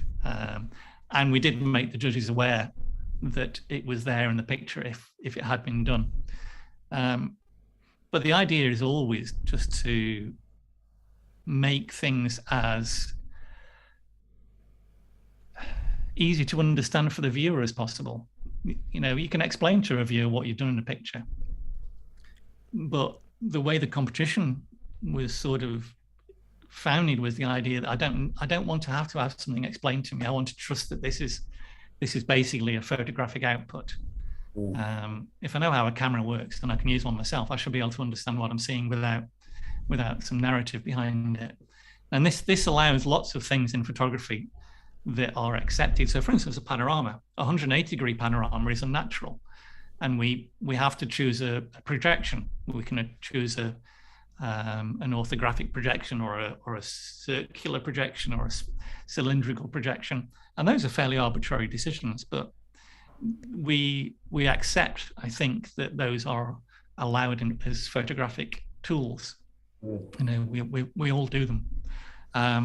But things like a perspective blend would be something where, yeah, I can understand some places where it might make sense to use artistically, or even just to show an environment. But a photographer wouldn't be able to understand that intrinsically from just looking at a picture. It's not a tool that's commonly accepted in photography.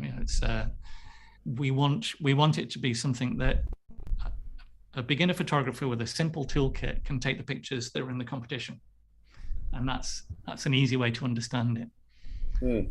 That seems to be a particularly big feature in a lot of American photography, and maybe some of the European ones. Is perspective blending seems to be pretty culturally au fait with their style. I mean, how do you personally engage with that style of work, Tim? Do you still appreciate it for what it is, or do you just don't spend a lot of time in that realm because it's not the ethos that you want to engage with? Or if it's done well, I can appreciate it, and it's I don't have a problem. I judge the International Landscape Photographer of the Year awards, and there is some radical work. Oh my god, that's just like, oh my god, it's the antithesis to all of what we've been talking about, basically. But I mean, when I started the competition, I did say to that, do you want me judging anymore? I understand because I'm running another competition, and he said, yeah, that's fine, not a problem at all. And I thought, should I be doing it? I'd say it's important that you're doing it, given my conclusion was it's better to have somebody trying to. Well, it's better to have a varied point of view in any competition. That's important.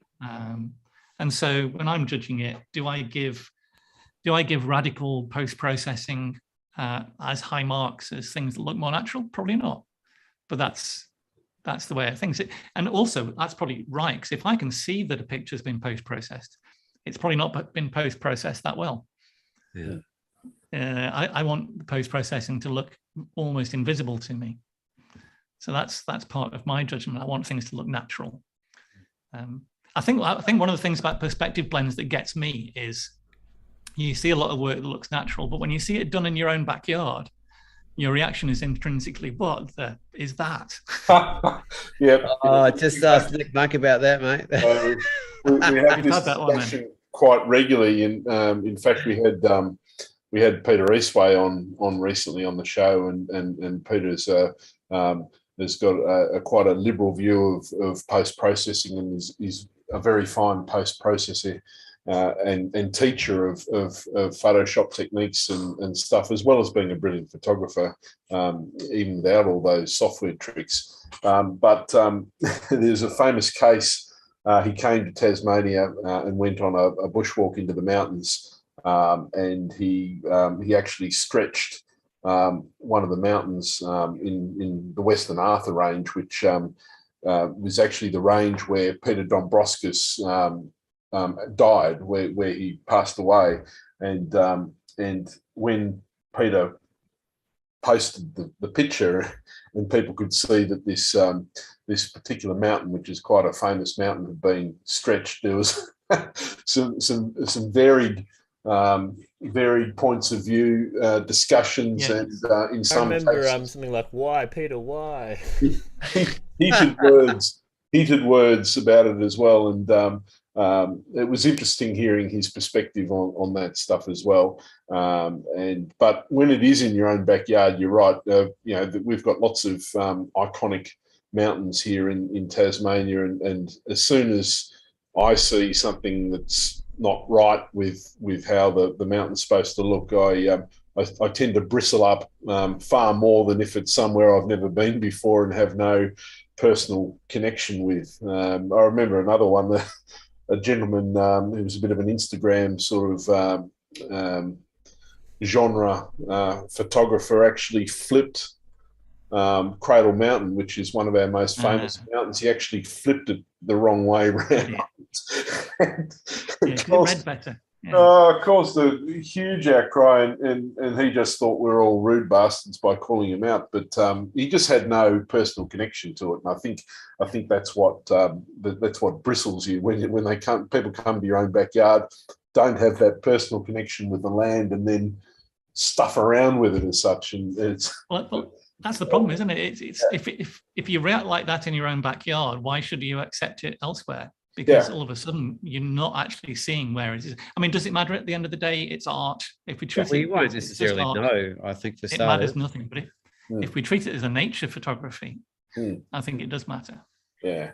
So where's that line where say in the International Landscape Photography Awards, for instance, as an example, which has quite an extreme range of breadth in terms of the latitude that people are allowed to engage with their work in post-production.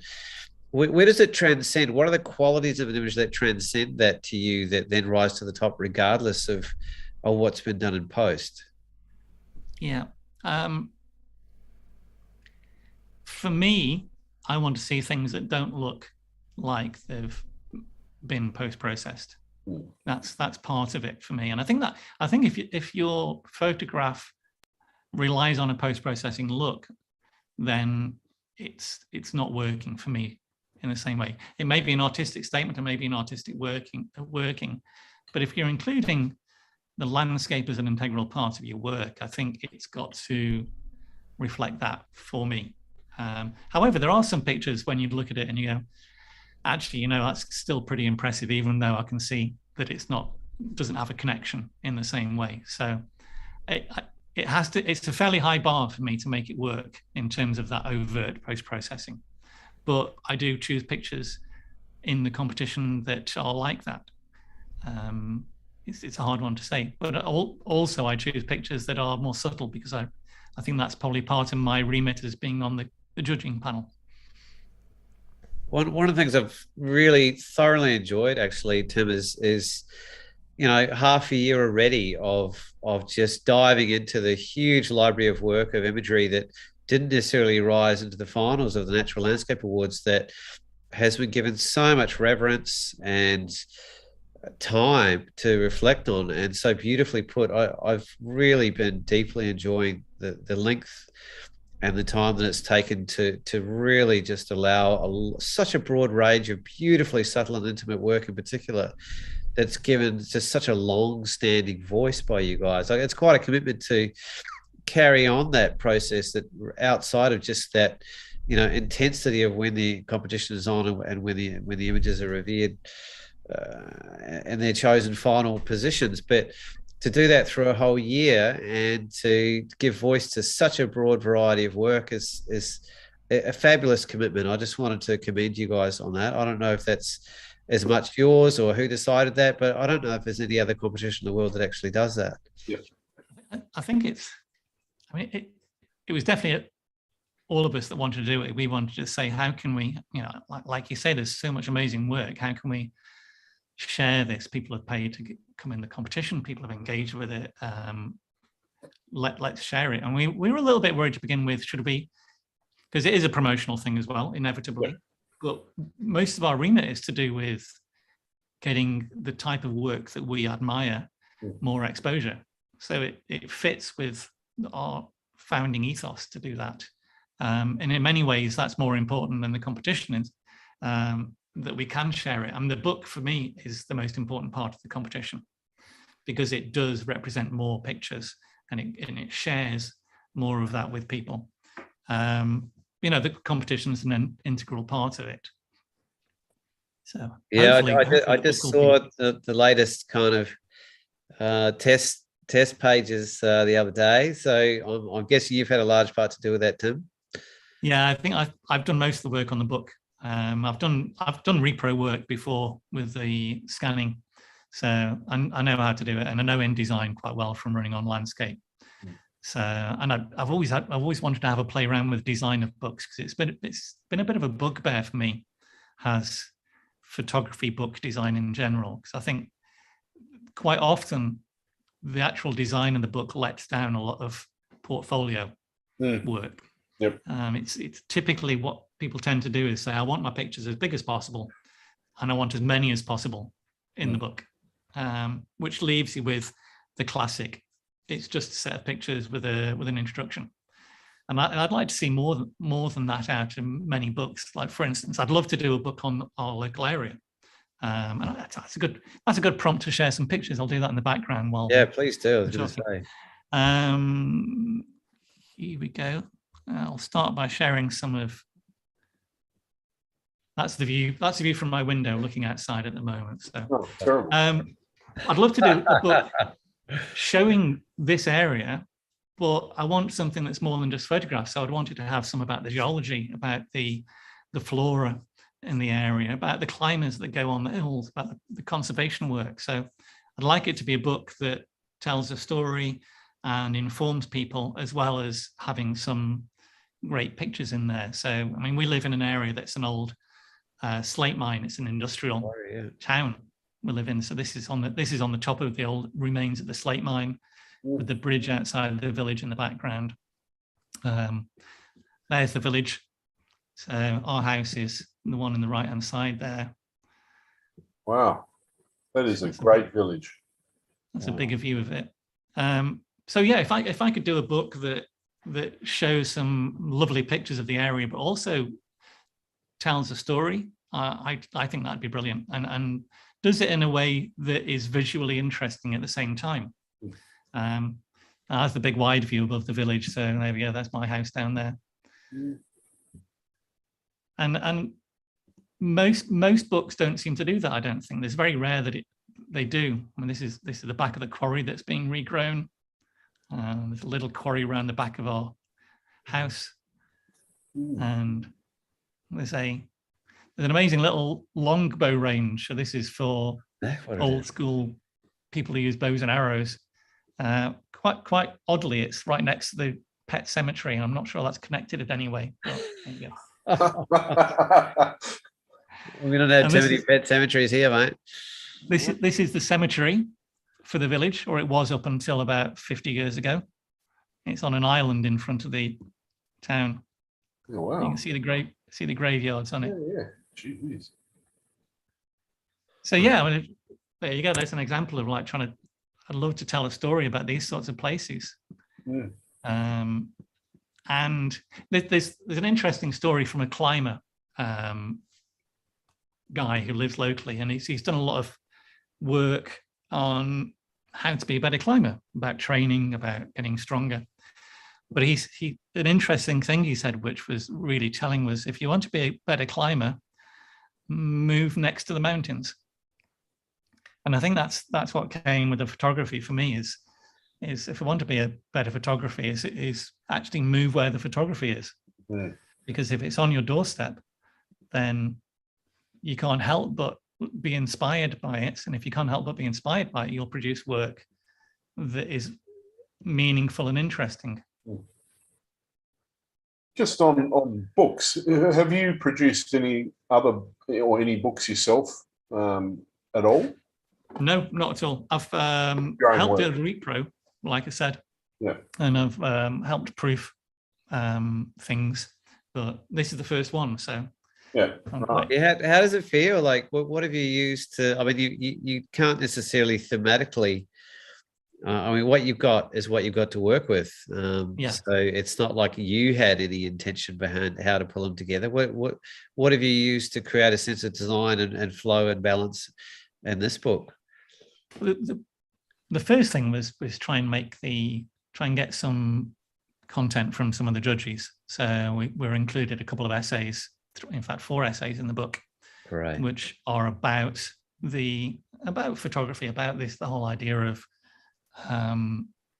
truth to nature. It's and that formed the heart of the narrative part of the book. But we also had the overall structure of the competition, obviously, from projects to portfolios. But we'd also had these Founders Awards, which are to do with separating things into trees and geology and snow and ice, so that they gave thematic separation as well. Gotcha. But the other thing we wanted to do is also include a little bit of commentary about each picture. So as you're going through, you're getting an incentive not to turn the page so fast. From the artist or from yourself? From ourselves. So a little bit of commentary on why we like a picture or why we think it works. Oh, fantastic! I spent quite a lot of time on my commentary. I thought this is going to be a pretty special book. I don't know if I'll ever get in it again. I'll give it a bit of time. So sorry I was a bit late getting mine in, but no, it's cool. It's cool. I mean, I think it's that sort of commentary that I think that really is going to make it different. It's a book you'll go back to. That's what I'm hoping. How far away till we get it in our hands, Tim? It's going to be printed hopefully in the next week. We've got one last set of proofs coming through. They should arrive today or tomorrow. And then we can say, yes, go ahead and print it. And then it's got to ship from Korea to the UK. And then I'm going to send them out from there. So unfortunately, the book will come out probably just as the next competition launches. I was going to say, a bit later in the year, I guess. Yeah, it'll be a good promotional tool. It's just been really awkward, to say, with the printer having had COVID. We're doing something a bit different with the printing as well. For the black and white pictures, we're actually printing them as duotone instead of doing them in CMYK. And that's put things back a little bit. It's cost us a little bit more, but it's also they've had to get AGFA Korea to the printers to try and work out how to do duotone properly. Oh, wow. But if it works, then the black and white pictures should look amazing, and we should have no color drift at all, which is one of the bugbears of mixed black and white and color books in general. I was going to say this one is one of the villages that's at the end of our loch, probably about 15 minutes away, which is an old aluminium smelting works. Yeah. And it's got all the old architecture still there. And these are the pipes that ran from the dam for the generation, and they're all leaking in winter. And that's the same village. So that's 20 minutes from where we live as well, which looks like a Victorian wasteland. So yeah, no, hopefully the book will go down well, and we can keep it as an ongoing collectible thing as people join it. We'll try and get as many different voices into the book as possible. I think we've got 120 people in the book. Wow. Which is quite I already felt like it's going to be a legacy piece too, and I really appreciate the ethos behind this particular competition, which is why we're really excited to get you and Alex on the show initially, and we're all pretty excited to engage with it. We're a little bit more, I don't know the right language, naturalist, traditionalist, or we love nature to be the hero of our images, as opposed to our own sort of technical sort of deliberations around things post. What happens before the camera, before you push the button, is probably where I'm most excited by myself, which is partly why I like doing what I do. But I just feel like it really suits the ethos, because the legacy of the work is going to stand out for a long period of time because it's been put into print form. And to me, that I'm losing my words. Sorry. It's that style and celebration of nature as being the great hero sort of ties in beautifully with print form, because it's only in recent digital times we've been pulling away from that. So by reaching back into the past way that we celebrate imagery, it reinforces that legacy and that kind of style and that sort of great base for how I think we should all sort of at least initially approach our relationship with landscape before we start heading off to the stratosphere in the cosmos. Well, I think historically the books that people bought were about that, weren't they? I mean, in America, it would have been the Sierra Club books. In Tasmania, Dombrowski's books. And you look at them and you get a connection. You feel a connection with what you're seeing. And you know, the Sierra Club had a reason to be around conservation as well. So I think that's important. And I think it has got lost a little bit in the.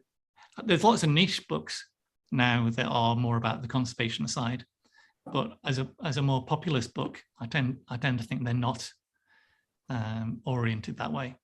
Do you think we're losing the capacity for legacy by our translation into the digital realm, and how can we honor legacy in the future? It's difficult. I think books are really important.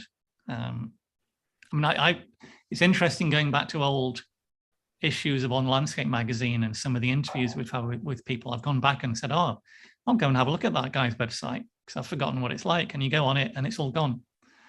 And you think, well, that means the only record of his work is actually what we've got on our website now. And I found that quite sad. People do go through these cycles of being into photography, maybe working for 10 years and then disappearing. And unless the family, unless they die and the family sees it as a legacy to do something with, then that work has gone forever.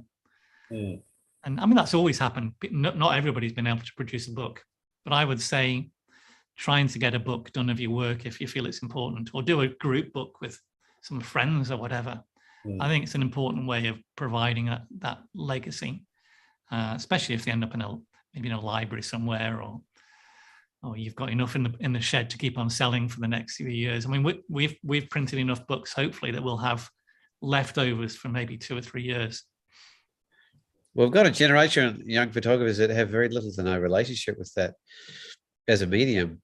So it's kind of be difficult to see how they can, or how we can, even maintain that grounding. I often hear a joke that if a magnetized meteor swept past the world, we'd lose 1 or 2 generations worth of photographs instantly. Yeah. And there'd be nothing left to say for it at all. It would be. Yeah, definitely. But it's changing so fast, and it's it's the most popular hobby in the world essentially, and yet there's very little of it that's translating. Even with myself in my own world, I've got my own printing gear, and I have done what you suggested, and I have collectively been involved in a bunch of books, and I'm hoping to do some more of my own. But it's I don't know if I worry for it, because I feel like you've got to roll with the times to some extent, but it's very difficult to relate to legacy in digital form. At least for me personally. There's one more thing I wanted to ask you, Tim, and it's probably a show in itself, because we're sort of, it's already most of the way into the length of the show, but how much has your role as the editor of On Landscape sort of influenced your understanding of photography, your appreciation of different aspects, and sort of who you are as a photographer? Oh, yeah, good question. In some ways, I mean, I'll say that I haven't done as much photography as I used to since moving up to Scotland here. And that is for 2 reasons, possibly. One, I think, is something to do with doing On Landscape. And that's because I see so much work that I think I want my work to mean something. In order to mean something, I need to invest something into it.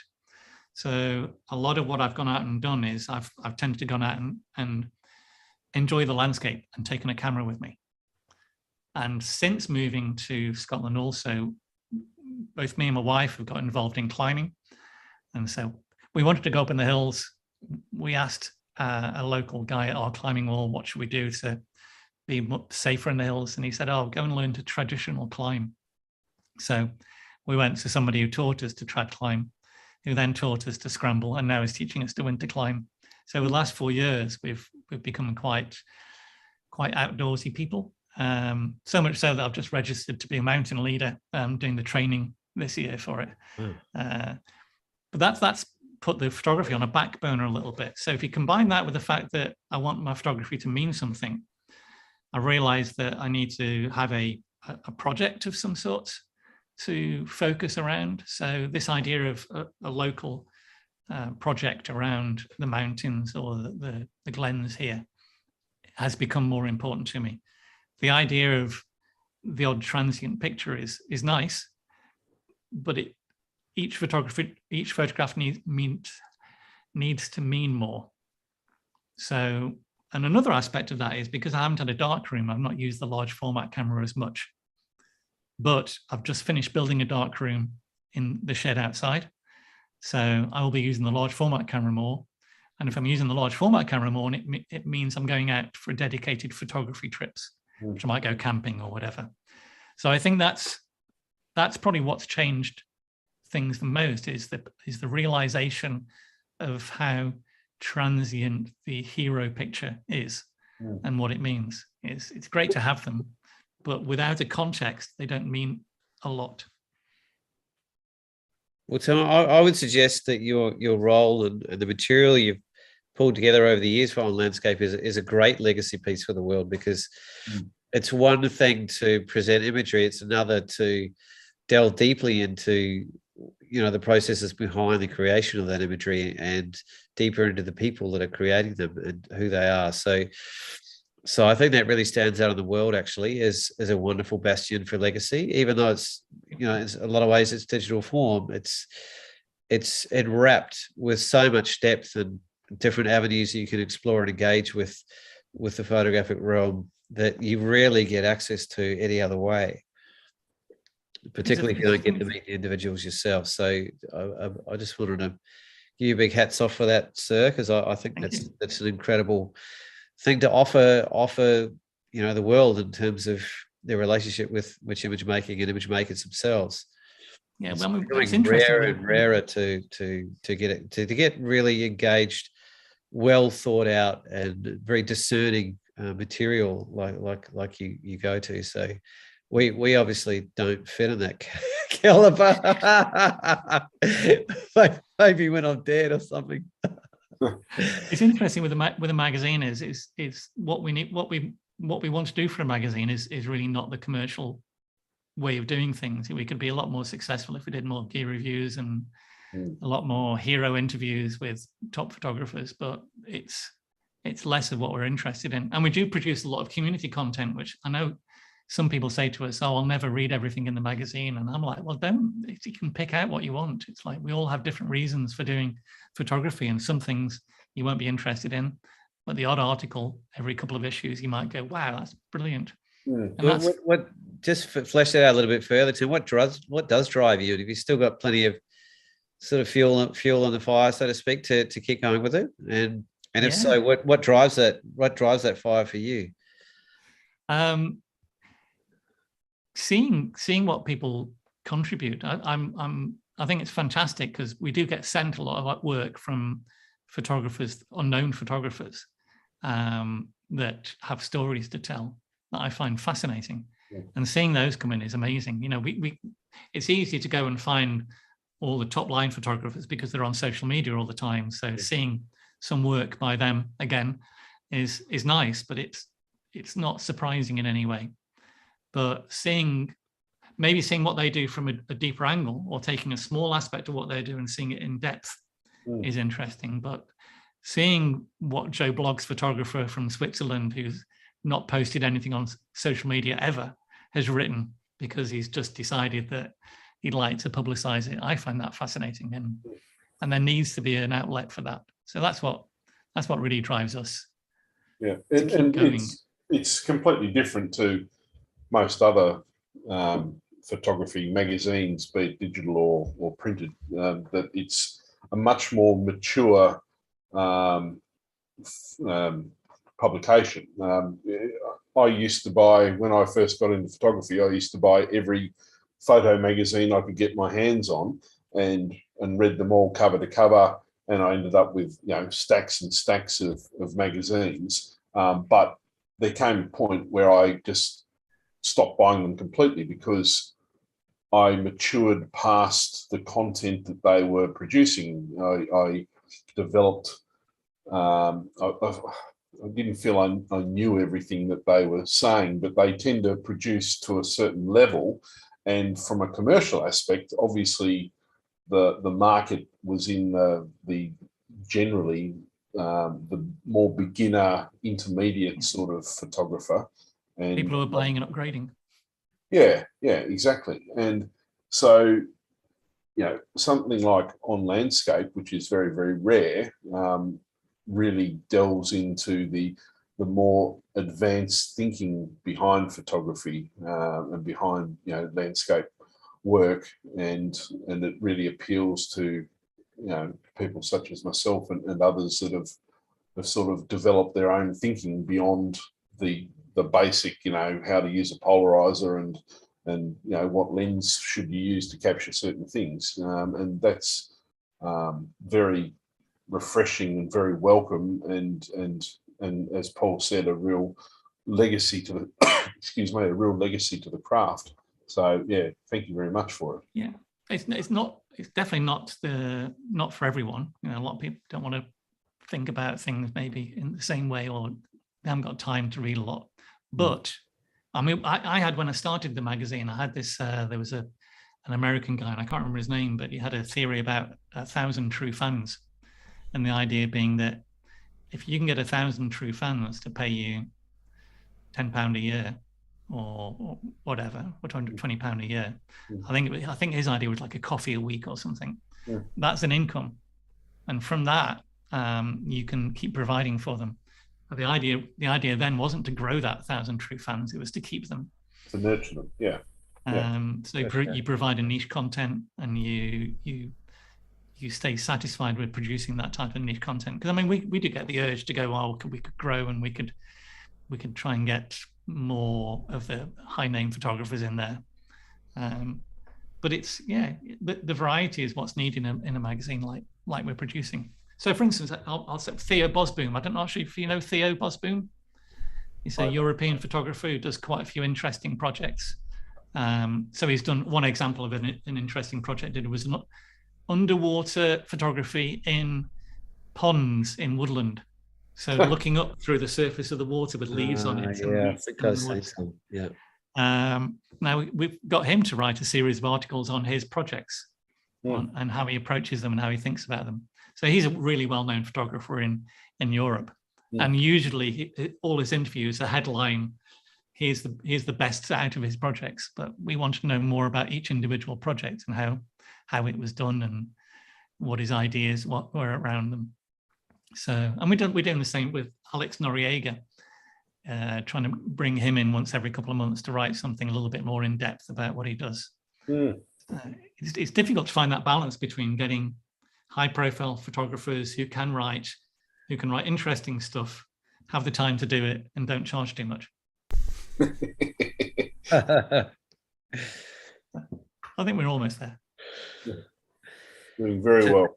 So we're sort of at the tail end of the show, so I wanted to give you the opportunity to either finish by showing some more things you wanted to, or reflecting on some of the future projects, or offering opportunities for our wider audience to engage with the magazine, the competition, or anything else that you'd like to put to the table. This is your show, my friend. All right. I'll tell you what, I'll see what pictures I've got left over here. Yes, might have something interesting to show. I can show you a couple more pictures of parts of Scotland while I'm talking. And I think the main thing I want to promote is probably, we're running the competition again this year. We want it to be successful to allow us to do things around the idea of truth to nature. And that is the book, obviously, but we'd also like to be able to extend what we're doing with the social media channels now. So the more support we can get for that, the better. The other thing that I'm looking at doing recently is building this dark room in my shed. And as part of that, I'm starting to do workshops in film and alternative printing.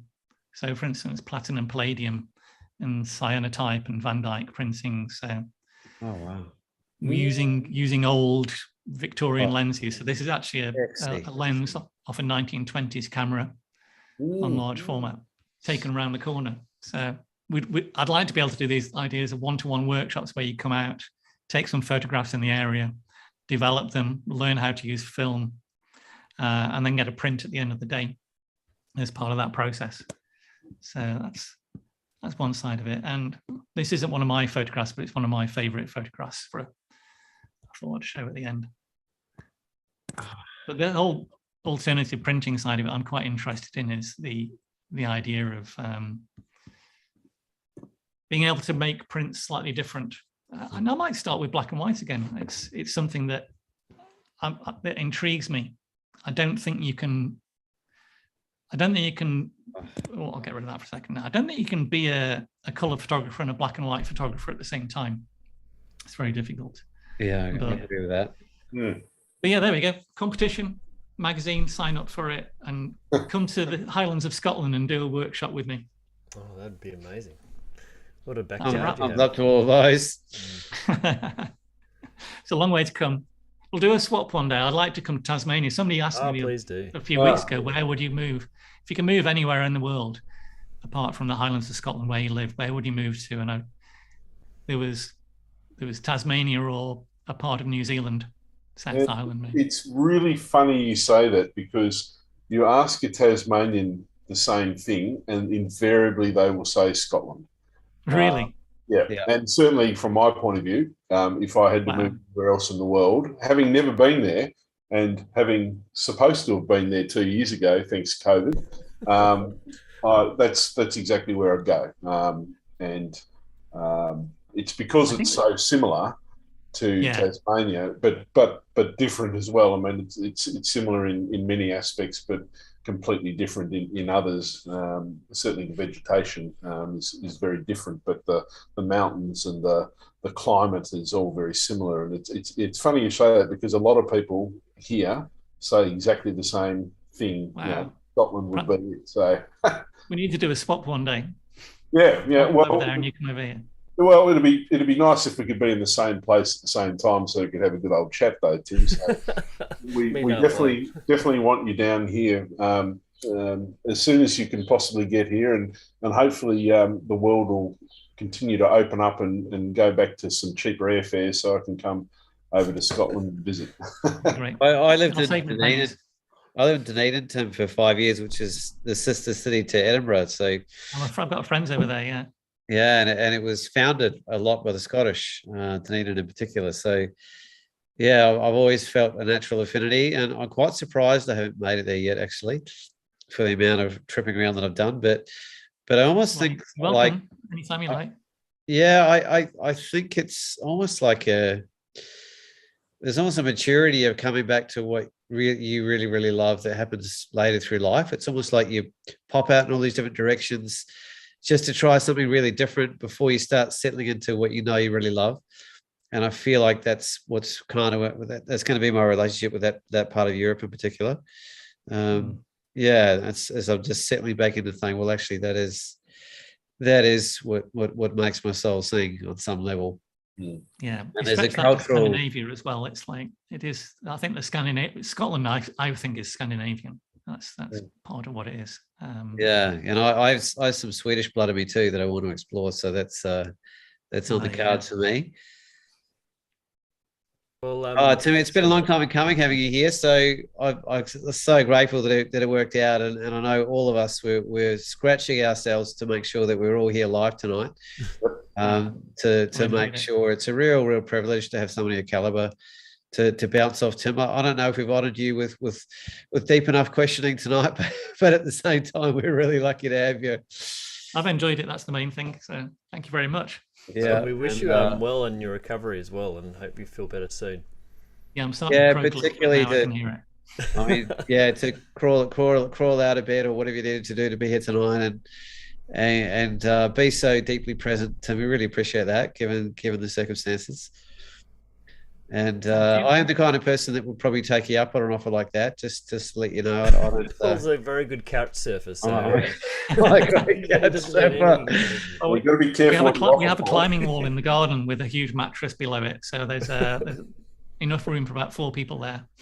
Yeah, just take it. I often travel the hot water bottle so I can handle cold places, sleeping outside or wherever the heck I end up. Do you do this show, Paul, just so you get invites everywhere? I think was it. Yeah. I'm just a traveller by nature, mate. I love it. I love meeting people, exploring cultures, sharing nuances. It's been a difficult time for somebody with a wanderlust like myself in the last few years, but it's been fantastic. Which is actually one of the main reasons why we actually started this show, Tim. So we could do that for ourselves and we could do that for our wider community. And it really has been quite a wonderful journey for us to explore the world and other people's minds as well, I guess, and other people's art, and keep those links alive and keep all of us kind of sane, to some extent. So it's been a delight to have you on twice now, actually. And there's plenty more of those British legends we'd love to have on at some stage. I think we've got to get a few more runs on the board before they take us seriously, but we're getting there. Yeah. Awesome. Well, thanks again, Tim, for your time and joining us and your absolutely beautiful photos and hearing about your philosophy and especially large format too. That's always fascinating for us digital shooters. Wish you a good evening or good morning for where you are. Yeah, carry on with the rest of the day now. Might go back to bed. Yeah, keep the recovery going, and I'm really looking forward to the Natural Landscapes book, Tim. That's going to be a real highlight for me. And seeing where that competition, I think is probably the one I feel most supportive of in the whole world, actually, for what it stands for. So hats off to you and the other fine gentlemen who put it together, and most especially, mate, like you're not big at blowing a trumpet, but it's very clear to me just how much of that competition and the book in particular has rested very much on your prolifically hard work. Thank you. So, much appreciated, sir. And next time, Tim. I hope you feel appreciated for it enough that you keep it going. Definitely. Great. Thanks, Tim. See you later. See you, everybody. Thanks for joining us, and we'll see you next time.